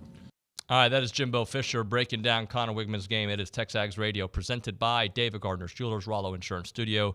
And we got Billy with us, as we always do here during the 9 o'clock hour during football season. Let's go to the Angry Elephant News and Social Center. Our buddy Jared's got some notes and stats to throw our way. Yeah, so the interns and I were working on some stats last night. And we just noticed some different things, especially defensively. Just kind of want to know your thoughts on a defensive three-man front. So one of the things I noticed is that 32% of the time we brought a three-man front, which is kind of a little bit more than average. For context, ULM brought a three-man front 14% of the time. Not saying we need to learn from them defensively. But when we brought that three-man front, it wasn't a 3 defensive linemen and you fill in linebackers. We were using Fadil Diggs or LT Overton in coverage. So just want to know your thoughts on that. We kind of touched a little bit on that yesterday. I don't love it, but it's what college football is doing now. But it's interesting. I heard Olin say that's 32% more than he'd like. I feel like that's just being conditioned by the message boards because everybody, if they see a three-man front, they want to vomit. I was standing next to a buddy of mine. I got a few people to call out here just jokingly, but also serious. He was standing next to me and about went apoplectic when they came out in a three-man front. And it's like, and then I had, someone just texted me saying, well, that quarterback for Louisiana Lafayette back in 96 was a Super Bowl quarterback, and Jake Delhomme. Okay, that's fine. You want to fact check me from something 25 years ago. ULL sucked. They also had Brandon Stokely, who was a Super Bowl winning wide receiver, I believe. They sucked. They were 5-6. They beat A&M because the Aggies turned it over, I think, quite literally, possibly 8 times. Steve McKinney had to fall on a fumble in the end zone, or they would have turned that over too. That was one of the worst games I've ever seen played by an A&M football team. I don't care if it was Joe Montana or Tom Brady quarterbacking them. The rest of that team was trash. And then what was the other? There was another one I wanted to rail against, but I guess we'll keep going here. The three-man front. I don't like it because it doesn't really seem to, like, on the surface at all, play to your talent, which is all these D linemen. And then on top of it, I could see if you had like this loaded D line, but you had a couple of all SEC linebackers plus a third guy that could really go, like that was also. But when you look at the contrast between the lack of any real proven depth at linebacker and experience, really, now that Torian York is playing so much more than, Chris Russell, you don't have experience or depth there, and you do have all of that up front. So every time there's not a D lineman on the field, you're giving something up. But like you pointed out, a lot of those times you are having the D lineman on the field. It's in the form of, whether it's Diggs or Overton or Eni, and they're kind of dropping in. But what Durkin will be able to do in that situation when he wants, when he sees, and maybe – I hope maybe this is a thing where they'll do that some, but really that's just for looks. That's for window dressing for later on, because when those guys are on the field, you can line them up standing up and have them come off the edge as pass rushers, which is exactly what Eni is built for. Overton in his slim down sophomore season can do the same, and then obviously Fadil Diggs is one of your better rushers. So as long as they're not only dropping there, and it's not like one of these old school 3-4, where Keith Mitchell and Buckley and Antonio Shorter or Armstrong were pinning their ears back and coming, and the other guy was dropping. You had Royland Bradley rush, Jason Glenn drop. As long as it's not Reggie Brown was this drop linebacker essentially, as long as you're not only doing that with them, I'm okay with it. If I see them rushing the passer out of that set occasionally and preferably more than occasionally, I don't mind it. What I don't like, this whole three-man thing, like you can defend the run really well with 3 down linemen. Sure. Just ask R.C. Slocum. Ask Nick Saban. There are a lot of coaches that have done that for a long time really well with 3 in their careers. But what I don't like about it is I hate when you're only rushing 3. Because unless one of those 3 is Myles Garrett or Von Miller, I don't like rushing 3. I mean, there's a reason you rush 2 or 3 in a prevent. I don't like doing it against teams that can line up and run the football when they see it. Yeah, and we only blitzed one time. Like when we were in the 3-line front, we only blitzed one time. Yeah. We blitzed 7 total times, but only one time did they send somebody else. So and that to me is where I have the 3-man front issue. Right. I prefer greatly because of personnel for them to stay in an even front. But if you're gonna mix looks and stuff, I don't have a problem with it, especially with the versatility of guys like Shamar Turner, Walter Nolan, Shamar Stewart. The way those guys, Dindy could do it. Hicks eventually will be a guy that can do that. With all that versatility up there, I don't mind it at all.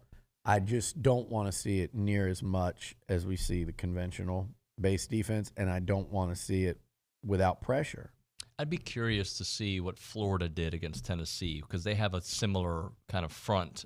If how often they went to 4 versus 3, and again though, you're taking on ULM. Well, you're playing a Tennessee team too that you're will air it out. Yeah, and that, by the way, they look very vulnerable. But what they do well, and Joe Milton caught a little bit of fire in the second half, is what worries me about them is that deep ball. And playing at home, they're always going to be a little more dialed in. Look, let's not worry about Tennessee for now. But I will say, you watch SEC football this weekend, and you're just evaluating A&M's chances in these games. And I'm watching, I go like this.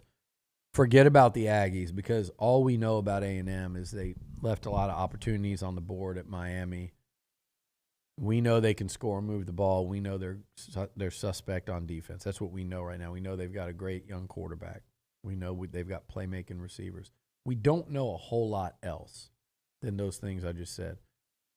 Push A&M out of it from the standpoint of where did they move this week, because I don't think you want to move them very much when we've seen them lose at Miami by 15 and beat 2 really bad teams handily. Yeah. So let's leave them and say they stayed the same. To me, Alabama went down. To me, South Carolina maybe a tick up for leading Georgia at halftime, but Georgia's been starting slow, and they outscored them 21-0 in the second half. Maybe South Carolina, a small tick up, stayed about the same. Arkansas down, losing at home to a BYU team that damn near lost to Sam Houston, and giving up 38 as well. Mississippi State way the hell down. Yep. As a result of that, LSU way up. And so you wonder if that's probably somewhere in the middle. Ole Miss, I'd say up, although who have they played? They're beating Georgia Tech, who's one of the worst programs in the ACC, and they're beating Tulane without their star starting quarterback and having to do it with a 59-yard field goal. We'll learn more this weekend. Yeah, and you know what? And it might beat Alabama, and it might drop Bama down even more. Who else is on this? Tennessee. I go back to the last 2 weeks where they were struggling. Imagine A&M fans if the Aggies were up like 13-6 to start the third quarter or late second, whatever it was, against Austin Peay. And then they come out and get drilled by Florida. Tennessee, Joe Milton, stock down. He would throw it from me to you, and he would throw it 15 yards over your head, or he might hit you on a 70-yard deep ball. You just don't know. That's not elite quarterback play. That's inconsistent quarterback play, and that's what he's been his whole career. And that's what Olin has said throughout the offseason. You know, this is a guy, it's like bringing in a guy in the portal and expecting him to be a different guy. It doesn't typically happen that way. So do we leave anybody else out on Arkansas. The SEC schedule? Auburn. Yeah. Auburn. Okay. Auburn is a very interesting one to me because they haven't done a damn thing. They're 3-0. They've beaten 2 bad teams, and kind of like A&M, they've been fine. They've handled them. and they played a Cal team that is basically ready to quit football, and they went and beat them 14-10. I think this Auburn defense could be pretty good. I think offensively they're figuring out. Their quarterback got it going this week. We'll talk a lot more about him today and the rest of the week. But it's Hugh Freeze, and they, regardless of who they played, they haven't lost a game yet, so they're coming in confident, 3-0. They believe they're building on something. They believe in the coach. The coach is an outstanding play caller versus, an A&M defense that has been shaky. This is a tough matchup. I don't think Auburn has done anything to impress so far. Put it that way. I don't think they've been impressive through 3 games, but they've won 3 games. They're one of those ones that's just kind of, you don't know when it's going to click for them and when they're going to come out and look pretty dangerous. And I have a feeling that's going to be this week, and I think A&M will have enough to hold them off. But it wouldn't surprise me to see Auburn come out and look like a much better team than they've looked while kind of cruising through 3 wins. But again, like I said, I think the Aggies win this one. We all know they have to. I think they will. All right, let's a short break here. Let's go to talk about the HD 13, the Hilliard Discussion 13, the ultimate recovery modality for performance. It is an award-winning discussion that's back in a hybrid format, by the way. 5 speakers this year talking on the recovery and for training and for the average person, exercise or long weekend out there. You're going to really love this event Thursday, September 21st, 2023 from 5 to 8 o'clock there in the Annenberg Presidential Conference Center at the George Bush Library Complex on Texas A&M's University campus out there. You want to certainly see all of this great stuff that's going to go on. 5 to 5:30, the doors open. Discussion 5:30 to 6:30. Q&A from 6:30 to 7. And then the meet and greet with the speakers afterwards. You don't want to miss out. And they'll be talking about cupping, dry needling, shockwave therapy, cryotherapy. And the speakers, Dr. Heather Linden, physical therapist and Senior Director of Physical Therapy for UFC Performance Institute. You got Mr. Saul Luna, athletic trainer there at A&M for track and field. You got Dr. Joyce Terrell, athletic trainer, faculty at Morehouse. Dr. Reagan Suarez, physical therapist at Rice. And Major Evan Carson, physical therapist for the U.S. Air Force out there. Go check it out. It's going to be a fun event. You do not want to miss out. It is the Hilliard Discussion 13, also known as HD 13, Thursday, September 21st from 5 to 8 o'clock.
Church Mouse. TexAgs Radio presented by David Gardner's Jewelers, Rollo Insurance Studio. Let's go back out to the Angry Elephant News and Social Center since we only have about a minute and a half left here. By the way, we're doing our show there from the Angry Elephant in South College Station on Friday. Yeah, I'm looking forward to that. It'll be great. So we'll have the SEC Shorts crew out there with us for a little bit. It's going to open early, by the way. We'll get you some details once those are completely settled. But plan on coming out there to the Angry Elephant early. SEC Shorts, final countdown, Billy, myself, OB. It's going to be a fun show out there. Yeah, a lot going on. And SEC Nation coming to town, too. Yeah. So big weekend. Yep. No Rutledge, though. I was texting with Laura yesterday. She is not coming, unfortunately. Okay. She's got Monday Night Football duties. Good for her. Good for Yeah. her. Big All right. time. She's gone big time. She is big time. Yeah, she is. Jared, get us something. Got a quick text message just asking, is Tony Grimes close to coming back? When he does, do you foresee him having a large impact on improving our back end? I think he'll help with depth, and I think because of where you're at, you're going to kind of give everybody that's healthy a look to see who go out there and get it done. Because, look, we've had, like I said, one real game, and the product, particularly at corner, was left a lot to be desired, and safety. The back seven really left a lot to be desired. I say the back seven. I thought the linebackers actually weren't bad against Miami. So yeah, I think everybody get a shot. Everybody will get a shot to show what they can do. But I don't know. I don't know when Grimes will be back. I think it's a knee. Chappelle and Thomas were suited out Saturday. So was Fothery. So was Foster. So those guys, you kind of feel like they were dressed out in case of emergency type of thing. Right. Grimes wasn't. Evan wasn't. Evans, I think, was. Evan will be back this week, but I don't know Grimes' status. I feel like that might be maybe not as quick as him coming back this week necessarily. Hour number 3 coming up next.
All right, we're back. TexAgs Radio presented by David Gardner's Jewelers, Rollo Insurance Studio. Appreciate all the text messages coming in.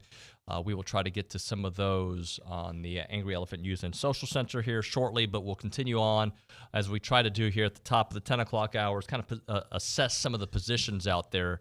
And, Billy, I'd like to start things off with wide receiver. We've done a lot on Connor over the last 24 hours, but Connor deserves a lot of the props, by the way. But the wide receiver group, one of the beauties is we wanted to see Anias make some plays. We got that. Yeah. We asked for some more moose, or at least I did, and we got a little bit more moose. But Ja'Day Walker has, I don't even say quietly, he has asserted himself. We got more moose snaps. Yes. We didn't get as many. That's fine. Like, I just wanted to see more playing time. But now that's also a direct result of guys being hurt, so we don't know moving forward what that is. But, yeah, I loved what I saw from Ja'Day Walker. It is exactly what the players and my sources and everybody said we'd see from him. Mm-hmm. You know, Shamar Turner, check. Mark Naboo, check. Ja'Day Walker, check. Noah Thomas, check. Everyone will think they've all heard about Noah Thomas, but they heard about it here. Right. They heard about it from me. They heard about it from the players that were doing interviews with us throughout the offseason. That's when Noah became known, was through that.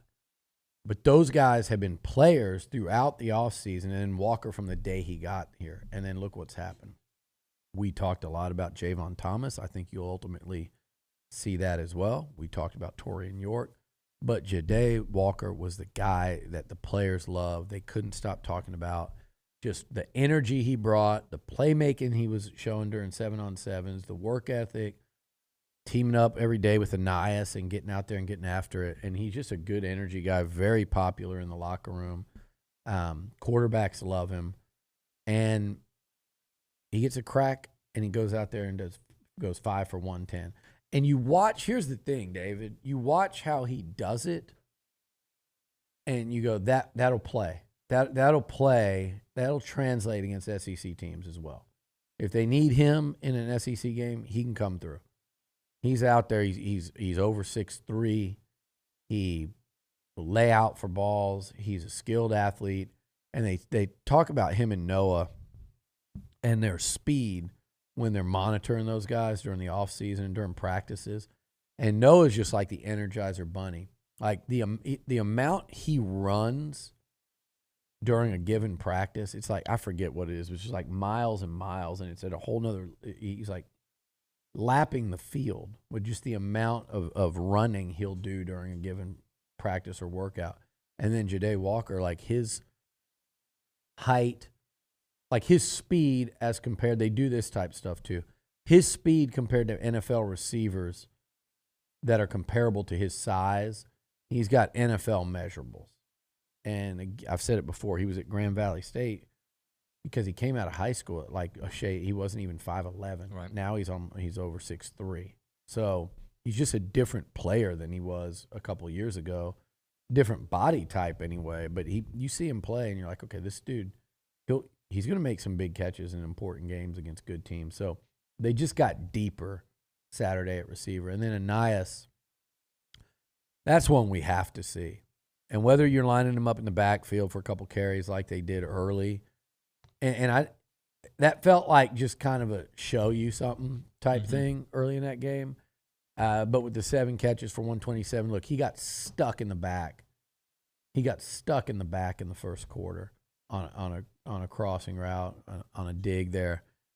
And he held onto the ball. He knew the hit was coming. He got hit right in the small of the back. He was limping around pretty significantly for a few plays, but he never came off the field. And I think a play or two later, he had another big catch. And that was, I think, the one where he got sprung 30.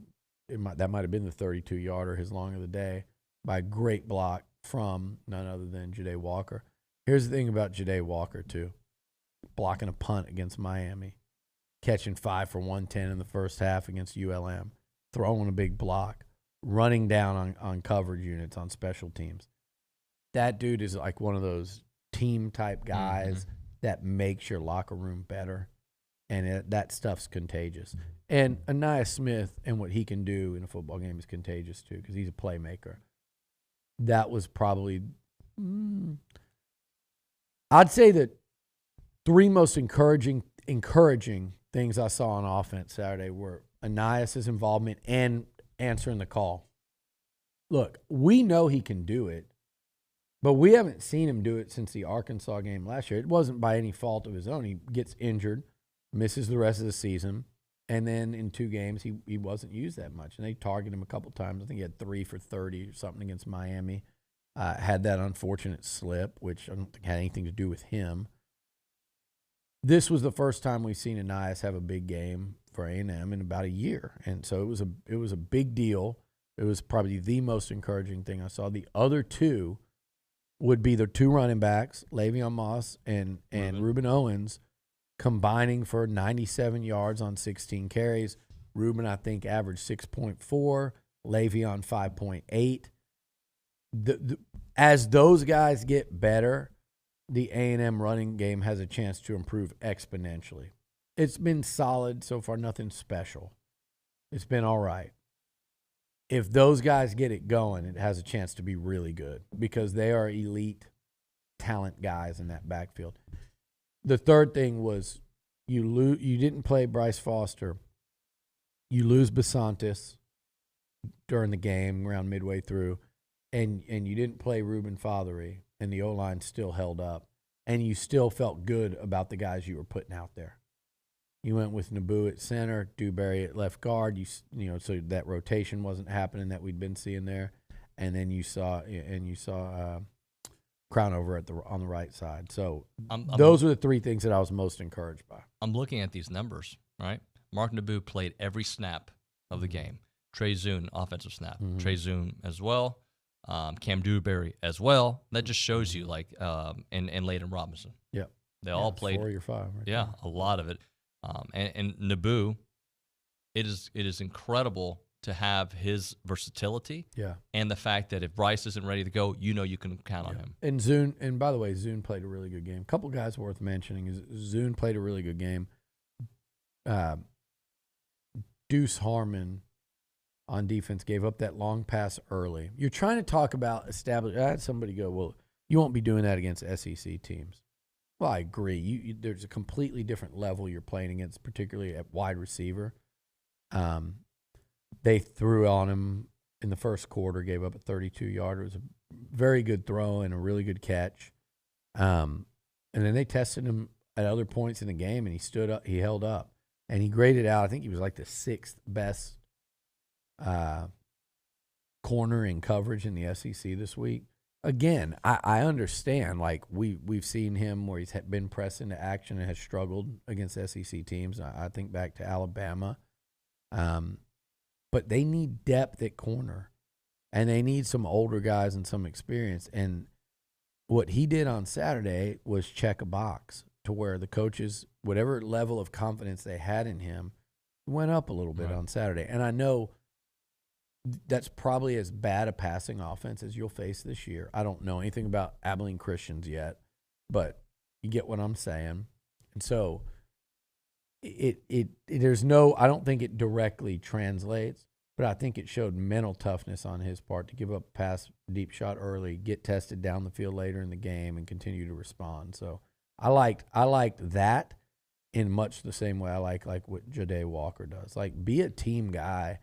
Go out there and don't get your head down if something bad happens early, and keep going. And that I liked what I saw from 11 in that regard on Saturday. They need cornerback depth, regardless of how you think that works against, Auburn or Arkansas or whoever. Because, of course, we're going to find out real quick now if this secondary has improved at all and if they have a chance to improve. But regardless, you need depth. Continuing on with the analysis, tight ends. That was something that we touched on a little bit yesterday. Yeah. But both Max and Jake were really good. And I don't want to call it a security blanket, but there was a definite connection with Connor and Jake out there. Yeah, I mean, what does Jake have? Does he have 9 catches in the last 2 games or 8? I think it's 9. Maybe it's 8, but he had 6 yesterday, and I thought he had 3 against Miami. Yeah, that's what I thought. It's 2 or 3 against Miami. But, I've always loved what Jake Johnson brings to the table in the passing game. when they signed him and Donovan Green and Theo in that class, I actually thought Jake would have the earliest impact as a pass catcher. Mm-hmm. He was banged up during camp. Donovan Green really stepped up as a true freshman. Going to be really, it's going to be great to see him come back next year. Hopefully bigger and better than ever. But right now, like, Jake is starting to show what it was about him. And now he's a lot, you saw him yesterday, a lot more filled out than when he got here. Yeah. And he's a big athletic target running across that secondary. And Connor and I talked about it a little bit yesterday. And Max is a big dude too. They're both sure-handed. He sees those guys running out there, and if they're going up against a guy your size or smaller, it's like an eclipse there. You get inside leverage on them, and you're kind of blocking out the sun, and all the quarterback has to do is throw it in their vicinity, and they're catching it. So I love the way the tight ends, fullbacks, running backs are being used quietly yesterday. You don't even notice it, but those running backs caught like 4 passes for 40-plus yards. They were a much bigger role at Miami the week prior, but I love the way Bobby Petrino mix it up. The pre-snap motion, the all verticals down the field, the throwing it. You might be throwing it, to running backs one week, tight ends the next. It might be deep shots to Noah and Evan, depending on how they're covering you. It might be Anias, work in the middle of the field. And I think there's a lot more still to come. 2 back. Saw a little bit of that Saturday, like Kubelik mentioned.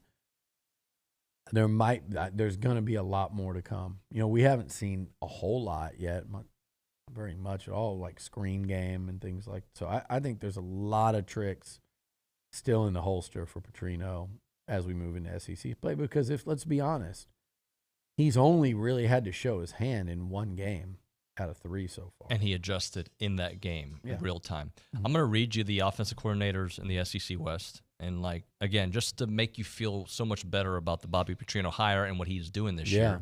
At Bama, obviously, you got Tommy Rees. They're having their issues. Dan Enos is the new offensive coordinator at Arkansas. Philip Montgomery, we're about to find out. They're stepping up. I think the weight class. He's really good with Freeze, but again, they went up out to Cal and produced 14. Yeah. Mike Denbrook at LSU. Well, we saw what they did this past weekend, and they certainly dialed up some balls. But Denbrook, that's not his first year, is it? No, it's the second year there. Yeah. I'm just reading you the OCs. Okay, Sorry. okay. Kevin Barbay at Mississippi State, first real test. They came up short. Miserable fail. Charlie Weiss Jr. at Ole Miss was really a Lane Kiffin offense, and then Bobby Petrino. That's just your West right there. And from all those guys, Bobby Petrino is standing out. Yeah, I think so, especially like you said, when Lane Kiffin is running that thing. I'm more interested in the first-year coordinators, right? Okay. And like Bobo at Georgia. Reese at Alabama. Isn't Dow Loggins at South Dow Carolina? Loggins at South Carolina. Enos at Arkansas. Tommy Rees. Yeah, those guys, and I won't even count Philip Montgomery because that's a whole new operation. Mm-hmm. There, it's really Hugh Freeze's first year. But you look at those first-year OCs, and A&M looked at Loggins. They interviewed him. He wanted the job. Of course, they could have gone and got Dan Enos if they'd wanted him. They certainly, Tommy Rees. Who out of that contingent do you think Alabama would want right now? Who do you think Clemson? And by the way, you could even throw in Garrett Riley and Clemson. And Garrett Riley's got Cade Klubnik at QB. It's not like there's some spare running around out there. This 5-star quarterback that some people had rated higher. A lot of people had rated higher than Connor. So you tell me, like, who's doing a better job early. I would say, I said it, I think yesterday, 2 of the more impressive first-year coordinators on offense right now are actually Petrino, and unfortunately the guy that a big part of what he's shown so far came at the expense of A&M, and Shannon Dawson and what he's doing with Van Dyke in Miami. Yeah, absolutely. All right, let's do this. Let's go to the Angry Elephant News and Social Center and get a little bit more from Jared. Jared? Yeah, we had a text come in about why Moose is not being used more. He played more in the second half. He played more. Look, I want to see more of Moose too. But you've seen what Evan Stewart and Noah Thomas have done, in the first couple games. Then there's Anais and Moose. And Ja'Day Walker is kind of your fifth guy right now. But unless you're going 4 wide, there's 3 of them out there. So that's where we're at. Moose will have to, I think, do it in practice, and when he gets chances in the game, remind everyone what the hell he can do, because we know what he can do. Yeah, and, Moose he'll get his chance. And I thought, he had a chance Saturday, but credit Anais for going out there and having himself a day. Yeah, we used Moose like 54% of the time. He played 38 snaps out of the 70. So yeah. How does that compare to the other wide receivers? Anais Smith played 48 snaps. Ja'Day Walker 55 snaps. And then the next one was Micah Tease at 19 because Evan Stewart wasn't in, and then Noah Thomas had that early injury, so he only played 10. So Moose plenty of PT on Saturday. So we'll see moving forward. He's gonna get look. Guys get banged up at receiver in the SEC. We've already seen it after 2 games. You saw it in the 3rd game. He's going to get his cracks. They need him to stay engaged and hang in there. I'd love to see him. I think it'd be a nice flip of the script to see him come out and make some big plays against Auburn this week. That was the game last year that he didn't go in kind of by his own choice. I would love to see him kind of this little redemption arc on Saturday and have a big game against Auburn. They might need him. I mean, like I said, I think Evan will be back. I'm not sure about Noah. I think he will too, actually. I think that was just something that's kind of been lingering there and get some rest. So I think those guys will go, but it might be the game where, look at these 2. The Walmart greeters? The greeter, look, he's picking his nose. And touching his eye? And touching, like a bat flew in. Look at this. Now he wipes it on his shirt. Unbelievable. But anyway. Hey, can I just, before we hit a break here, I know it was limited, and I think how many snaps? 3 snaps for Jordan Anthony, and he did have a drop. But his speed is ridiculous. It's real. Yeah, he's got real speed. Yeah. And they're adding speed via recruiting at that position. I mean, this wide receiver position is arrow pointing up, up, up, and up. And you think about the guys they've got committed. Walker coming in with his early impression. Evan and Noah are still in year 2. And you saw Raymond Cottrell with a touchdown catch. Micah Tease is a guy that turned heads, in terms of speed as well. But really, the reason you really feel excited about it is look at the production at the position. It's been a while. I mean, you go back to some of those early SEC offenses with, Evan, Swope, Easy, and those are some of the best, Malcolm Kennedy. But you're starting to see some real production at receiver again in terms of Evan. You saw what Noah did in the opener. You saw what Evan did in the first 2 games. We know what Anais can do. We know what Moose can do. But, I mean, I think if Evan plays enough, he's going to be a 1,000-yard receiver. And Noah Thomas is going to be a touchdown maker. And recruits are going to see this offense, and they're going to see what Connor Wigman can do, and they're going to be excited about signing up to be a part of it. Oh, I'm just looking at Evan Stewart's numbers this year.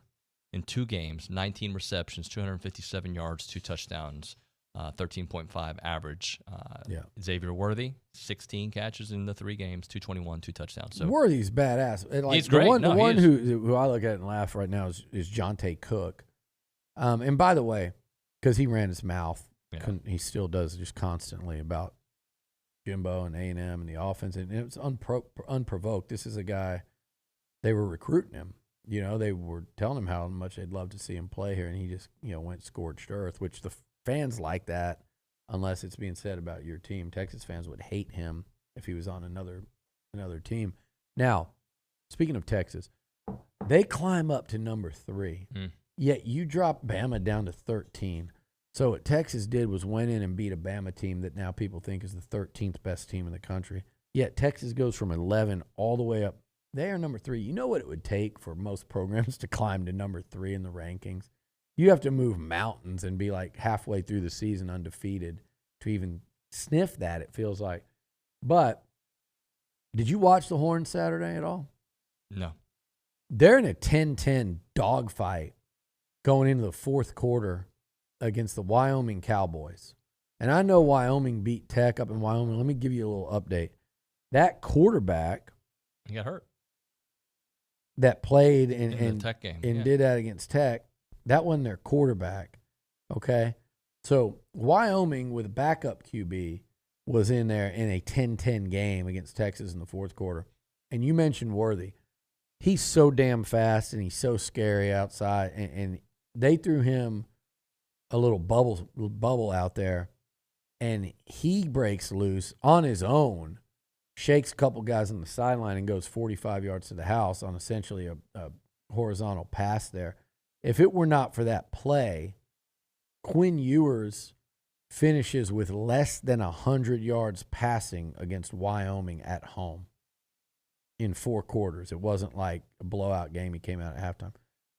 Without that play, he would not have topped 100 yards passing, and he was just over 50% completion against the Cowboys. This is why with Texas, I caution people for 2 reasons. Bama ain't that good. And I say that they could come into Kyle Field and win because we don't know if the Aggies are that good yet. Time will tell. But I know Bama, I said it before, it's the worst Nick Saban Alabama team since his first year in Tuscaloosa. Defense is nothing like it was. The talent is nothing like it was. The quarterback play is the shakiest it's ever been. And they've had guys like Coker led them to a national title. Blake Sims led them maybe to an SEC title. He led them on a great season. Actually, yeah, it might have been an SEC title there for Blake Sims. But point being, Texas is going to be, if you're looking at a highly ranked team, that they're going to have games where teams just scheme them up and Ewers struggles. And when that happens and there's no Bijan, it'll be interesting because in 2 of the 3 games they've played, he has not looked very impressive. Yeah. And in 1 game, he looked spectacular. All right, let's hit a break. We'll come back with more. We'll get to the defensive assessments on defensive line, linebackers, and secondary. Right now, we're talking Costa Vida.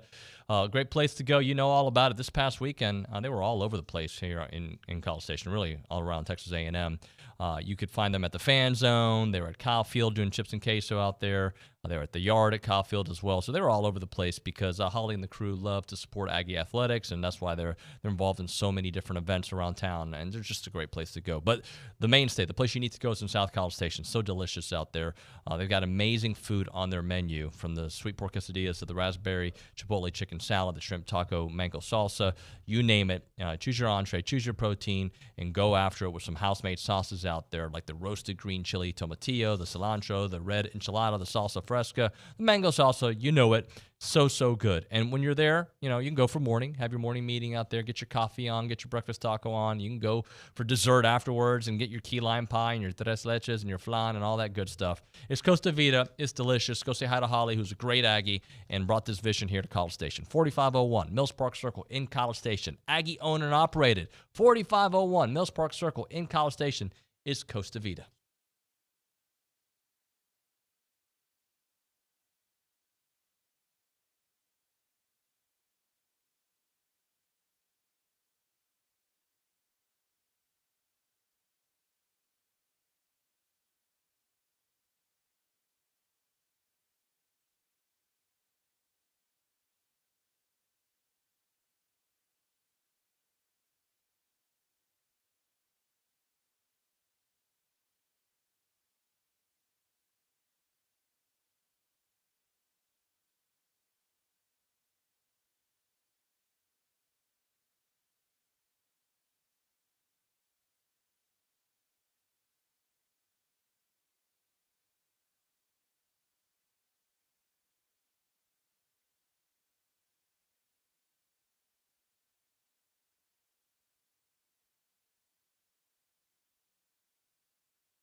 We are back. It's TexAgs Radio, presented by David Gardner's Jewelers here in the Rollo Insurance Studio. Hey, go follow us on social media.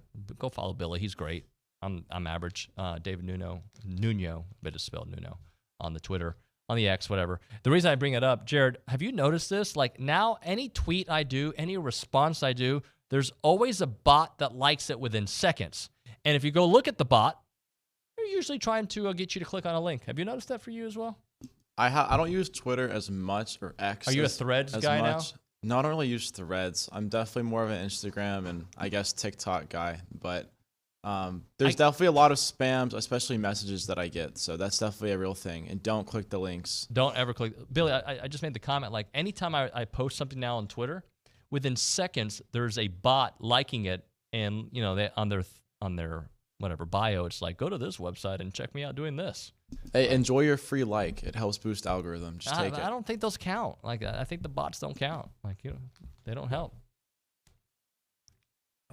Sorry, I'll Sorry, you got me choking on a nerd here. By the way. Yes, sir. Highly recommend these guys. The old nerd eggs. Delicious. Oh, good to hear. They really help me with my, you know, like when you work out, it gives you like an energy boost. They've really, you really? Yeah, they're really good. Oh, you don't just self motivate yourself and get through it. You need a little help from nerds. How many of it? Who's worked out today? I have. You did already? Yeah, I already did. Yeah. I don't believe that. I went to kickboxing this morning. There's a picture already online from the place I went to. They post pictures of you online. Oh, dude, they love it. They like muscles. They like people who work hard. Yeah, they do. They like people that they can take in there and ragdoll, that are radio personalities that have just convinced themselves that at 50 they want to start in case a street fight breaks out. The moment you stop learning is when you die. That's actually not true. That but is if you true. Want to say it, if that's something some Jocko Milicic or some jackass says, some motivational. All I'm saying that's is a stupid comment. It's not even true. It's true. When you stop, there's nothing true about that. When you stop moving, I'd prefer to keep learning. Yeah. But you don't die when you stop learning. You do. That's not because all you do is sit on the couch and watch Jeopardy. That's all you do when you stop learning. There's some people, Braun and Juro, sit over there and tell you can learn a lot from Jeopardy. You can learn a little bit, yeah, but you're not doing stuff. You need to be active. When you're 80, I hope you have a hobby, and I hope you learn new things. What about if there's somebody that just likes to walk and read books? Is that not good enough for you? Book is learning. Book is learning. Team learning. Yeah. All right, sorry. Why did we get into an argument? I don't know, because I feel like I fired back at you. I apologize, boss. No, I like that. I mean, this new MMA Nuño is what's happening. I'm waiting. It's affecting all aspects of your life. I see now the payoff. I'm waiting for somebody to try me. That's the bottom line. I'm You just want someone to grab your wrist. They got to grab it the right way. So yeah. That would make your life if someone just angrily grabbed you and you could take that thumb and torque it under and get that arm twisted. Do you remember Ken Patera? Which I could do that in my sleep. Yeah, the wrestler. Yeah. Well, I went against him the other day at MMA. His sidekick, his 25-year-old version. This dude. Wait a second. What the hell are you talking about? What? You just said you went against Ken Patera. The fake version of him. At MMA, there's. Why is he the fake version? Because he's not the real Ken Patera. He's a guy built just like him. Same hair, same body, but he was 25. It was my comparison. And he destroyed me. Anyway, can we talk about the defensive line? Yes, please. How's that nerd, by the way? Is it good? Ask me a question while I chew it. Well, my question is, there's still a lack of pressure. That being said, I don't know if ULM is the right barometer to know if there's been growth there from Miami to now. I think we're going to know a lot more. What?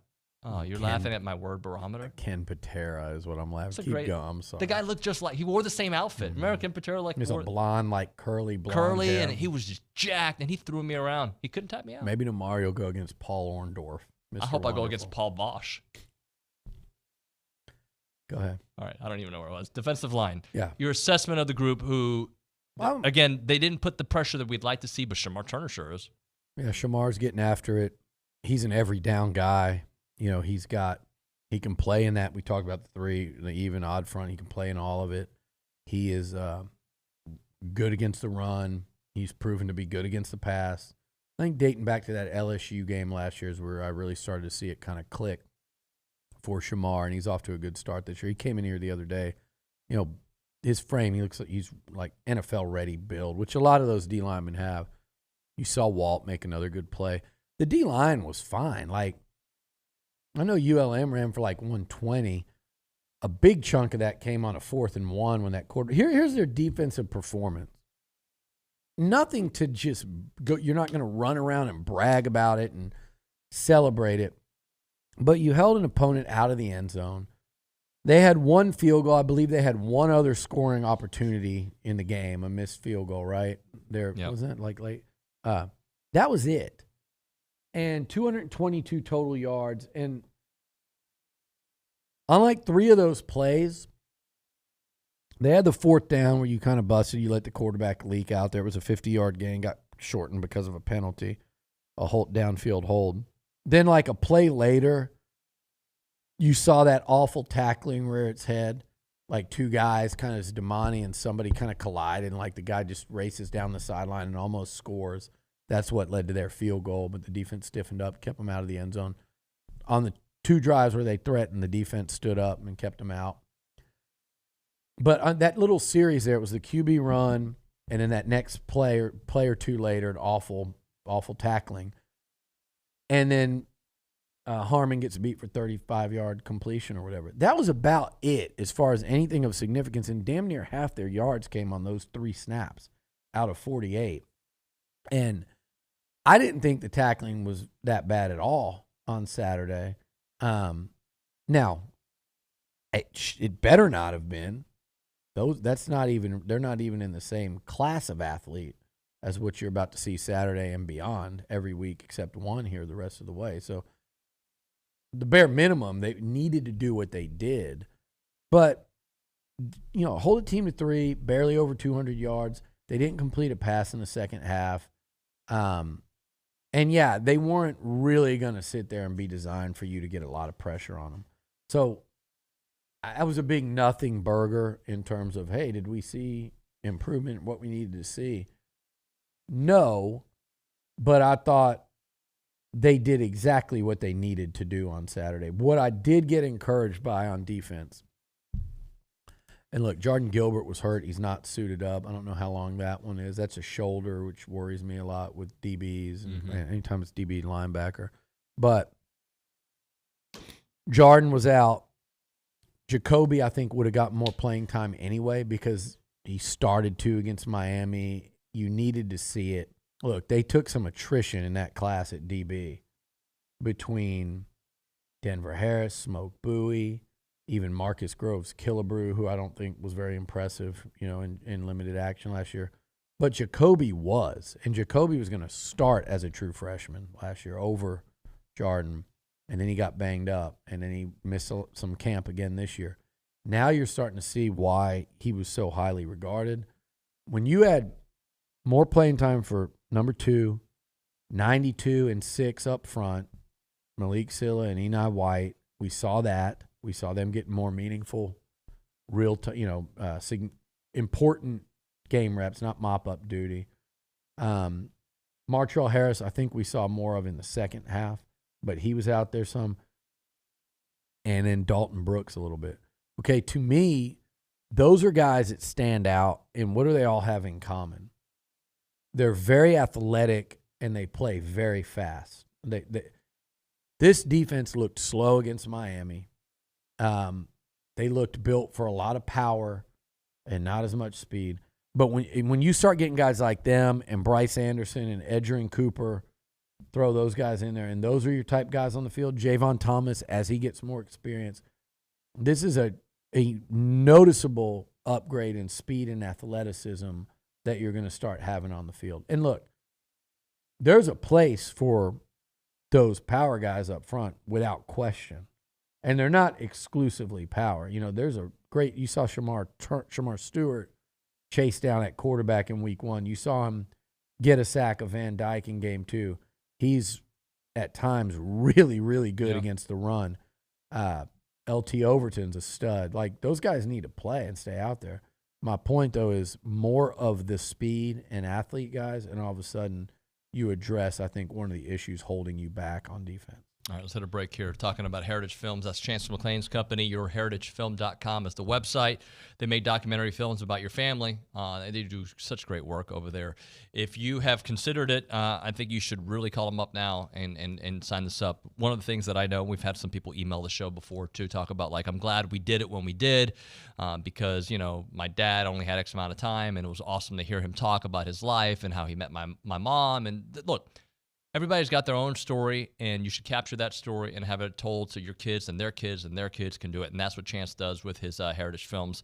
These 2-hour documentary films about your family business, about your family ranch. They're phenomenal. And I can attest to it because we did it with my dad. And luckily, we did it over a year ago and had it, and we did a family event with it. My dad's still with us, 93 years old. It's just awesome to be able to watch that story with him, with my mom, with my kids, with my brother and his kids. Just a cool thing through Heritage Films. You should certainly call him up and talk to Chance about doing one for your family. And you can also do the Year Flicks, which are these more 20-minute version stories that are geared to the younger audience, right? To your 12 to 15-year-old, 16-year-old. They're like benchmark videos. Get to know them on a different level, a little bit more of their language, if you will.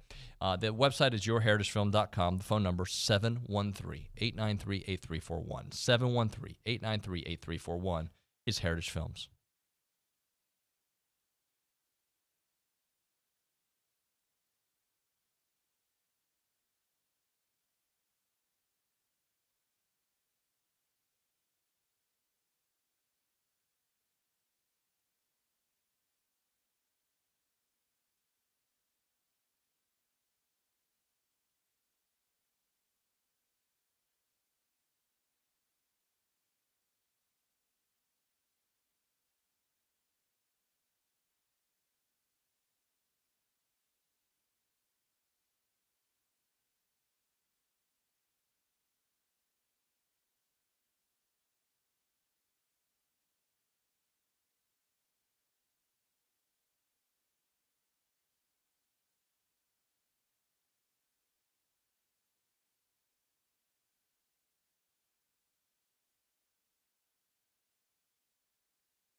And we're back. TexAgs Radio presented by David Gardner's Jewelers, Rollo Insurance Studio. Hey, buddy, what about Mike Evans yesterday? You hey buddy me? Yeah. But you didn't hey buddy me. You hey buddy. Hey, I don't know. I just felt like saying it like that. Slosh always says hey buddy. Hey, yeah, buddy. but he says it more like he'll text Marlboro it. Man, Hey, like, buddy. hey, buddy. Like it's a little more deeper than I did it. I was more happy. Yeah. No, you sounded like Richard Simmons there. What would you like to say? I just go. Just keep because going. he wears a tank top. Yeah, that. He's one who shouldn't wear a Simmons or tank. Andy Staples. Well, did you finally see it? Yeah, I saw It's a it. good look. It was a tank. It's better than a sleeveless. There is a There's a difference. there. So, Yeah. So do you wear tanks? No. No. I don't. Honestly, like, I don't think I look good enough in tanks to wear them. But I never did. Like, even whatever my peak fitness was, just never been a big tank guy. Tank top guy. If you lived in South Florida, I think when I was in college, I would do that stupid thing where you cut a shirt, cut it down. Yeah. I would do that. But anyway, Mike Evans, dude was balling yesterday. yeah, I mean, he had what 100? Was it 130 something yards in Yeah. the first half of that one? He's off to a really good start down there. Baker knows get 13 the football. And someone's going to pay Mike Evans. Oh man, he's about to get every bit the amount of money he deserves for the career he's had so far. Unless he wants to take less and go to Kansas City or a place like that. Win another Super Bowl, or two. Mike's already made a ton of money. He's going to make a ton more. He deserves it. There are very few people that I like and respect more that have come through Texas A&M, not just for what he's done on the field, which is incredible. And you think about there's never been a less he's 100 out of 100 on a scale of less recruiting hype versus on-field production, not just in college, but then beyond. He was the best college receiver in the country his second year here at A&M. Should have won the Biletnikoff Award. Helped a quarterback win a Heisman Trophy, and they're still great friends today. He goes on to the NFL, and he's done nothing but produce 1,000-yard seasons. He's won a Super Bowl. He's won a Super Bowl alongside the all-time legend of the game in Tom Brady. Helped bring him his final Super Bowl, his only Super Bowl, not with Bill Belichick and the New England Patriots. Mike Evans is in the midst of a Hall of Fame career, and if you really know Mike, he's like that combination of dude that I love because he is a tough alpha on the field. Don't mess with him. There's a trail of tears in college football and the NFL of defensive backs that have been stiff-armed, literally into the dirt, into the mud by him, face first. It goes back to when he was doing it to guys from Alabama and LSU and Oklahoma in college all the way through the NFL. But he's also one of the nicest people. He's one of those guys that if you're a friend of his, he'd literally do anything for you. So couldn't be happier for Mike. And A&M to have guys like, two future Hall of Famers playing right now before our eyes, and Mike and Vaughn, and for them to be the type dudes they are and show the kind of love they do even back towards A&M, both in their words and actions, it's pretty special. And the same can be said quietly because he's an O-lineman for somebody like Jake Matthews, who just got inducted in that same Hall of Fame that Mike went in a year ago. We're going to have Jake on the show this week. Awesome. Good. Yeah. Jake he's another one. We talk, he's 10 years now in, right, to a pretty, I say 10, is it 10? Not probably 9 years into a pretty spectacular career there in Atlanta, and was very close to being a starting tackle on a Super Bowl champion himself, were it not for the aforementioned Tom Brady. But Jake, Richmond Webb, Jake Matthews may end up being having the second best pro career of any offensive lineman, in history of A&M. Who was the center? Forgetting the center long before me. Was it Jerry Fontenot? Had a really nice. Steve McKinney had a hell of a career. So Jake is moving up into a very, very short list, and I do think before it's all said and done, he could end up number 2 on that behind Webby. Before we hit a break, I wanted to say one last thing about Mike. I just love the way he has handled this contract and the way he talks about it. So much class. You wouldn't expect anything less. Yeah. But he's like, hey, it's a business. They got to look at their future. I got to look at mine. No ill will. We'll talk about it at the end of the year. And he's going to go out and play his ass off while he's in that uniform. And that's Mike. Yep. That's that. Again, there's just a level up. And by the way, the competitive fire in that guy to win every rep against the DB, to win every Saturday, to win games, to win jump balls. Johnny and I were talking about that the other day, where Johnny said the hardest hit he's ever taken was at Ole Miss, fourth and I don't know, it was 4th and 9, 4th and 12. I remember that play. Johnny's 27 yards from the sticks when he puts his head down and says, I'm going, because the drop back, and it was like 4th and 12. And he put his head down, went right in through the heart of that Ole Miss defense in Oxford when they're down in the fourth quarter. And he hit the linebacker's helmet, hit him on the leg. It was like a 240-pound linebacker, 230. Hits him right on the quad. He said it was the worst pain he's ever felt. They're sitting there while the linebacker's hurt. He had to be stretchered off. And he's saying he can't feel his leg. And he goes out there the next play. And a couple plays later what Mike Evans did? Here's a guy that goes, and that was, if Aggie fans, some of y'all will remember, he's running at 6'4" down the field and hurdles the Ole Miss player, goes over him, keeps running, and, fights like a dog to get there into the end zone. And I think a couple plays later, Johnny scores. A few plays later, or a series later, so Lambeau kicks a game-winning field goal. Those are your star players giving that effort.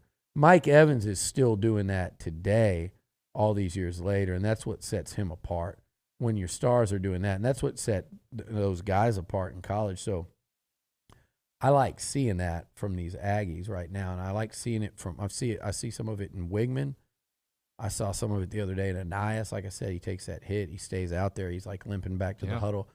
More of that, please, because that's winning football. All right, got to hit a break here. Caldwell Country Chevrolet time. Highway 21 in Caldwell. Online at CaldwellCountryChevrolet.com. They got great deals on the website that change month to month.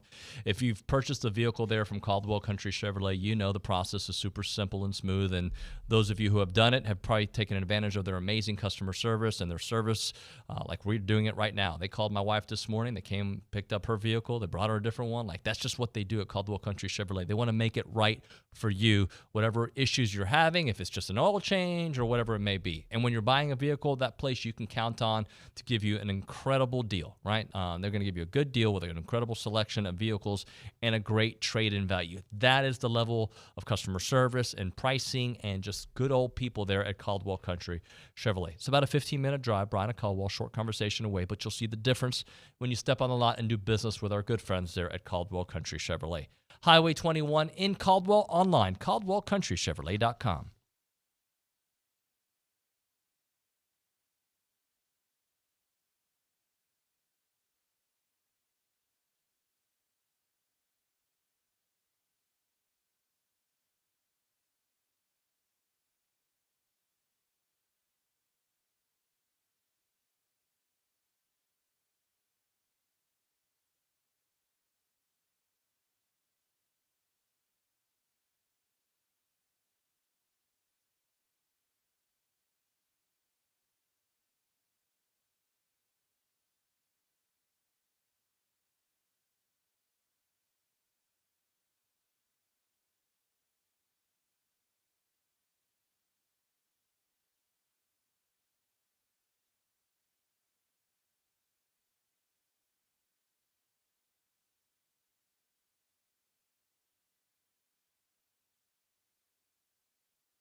Final segment of the program, TexAgs Radio, presented by David Garner's Jewelers, Rollo Insurance Studio. Let's go to the Angry Elephant News and Social Center. Jared Schultz got some final thoughts there from the Texers.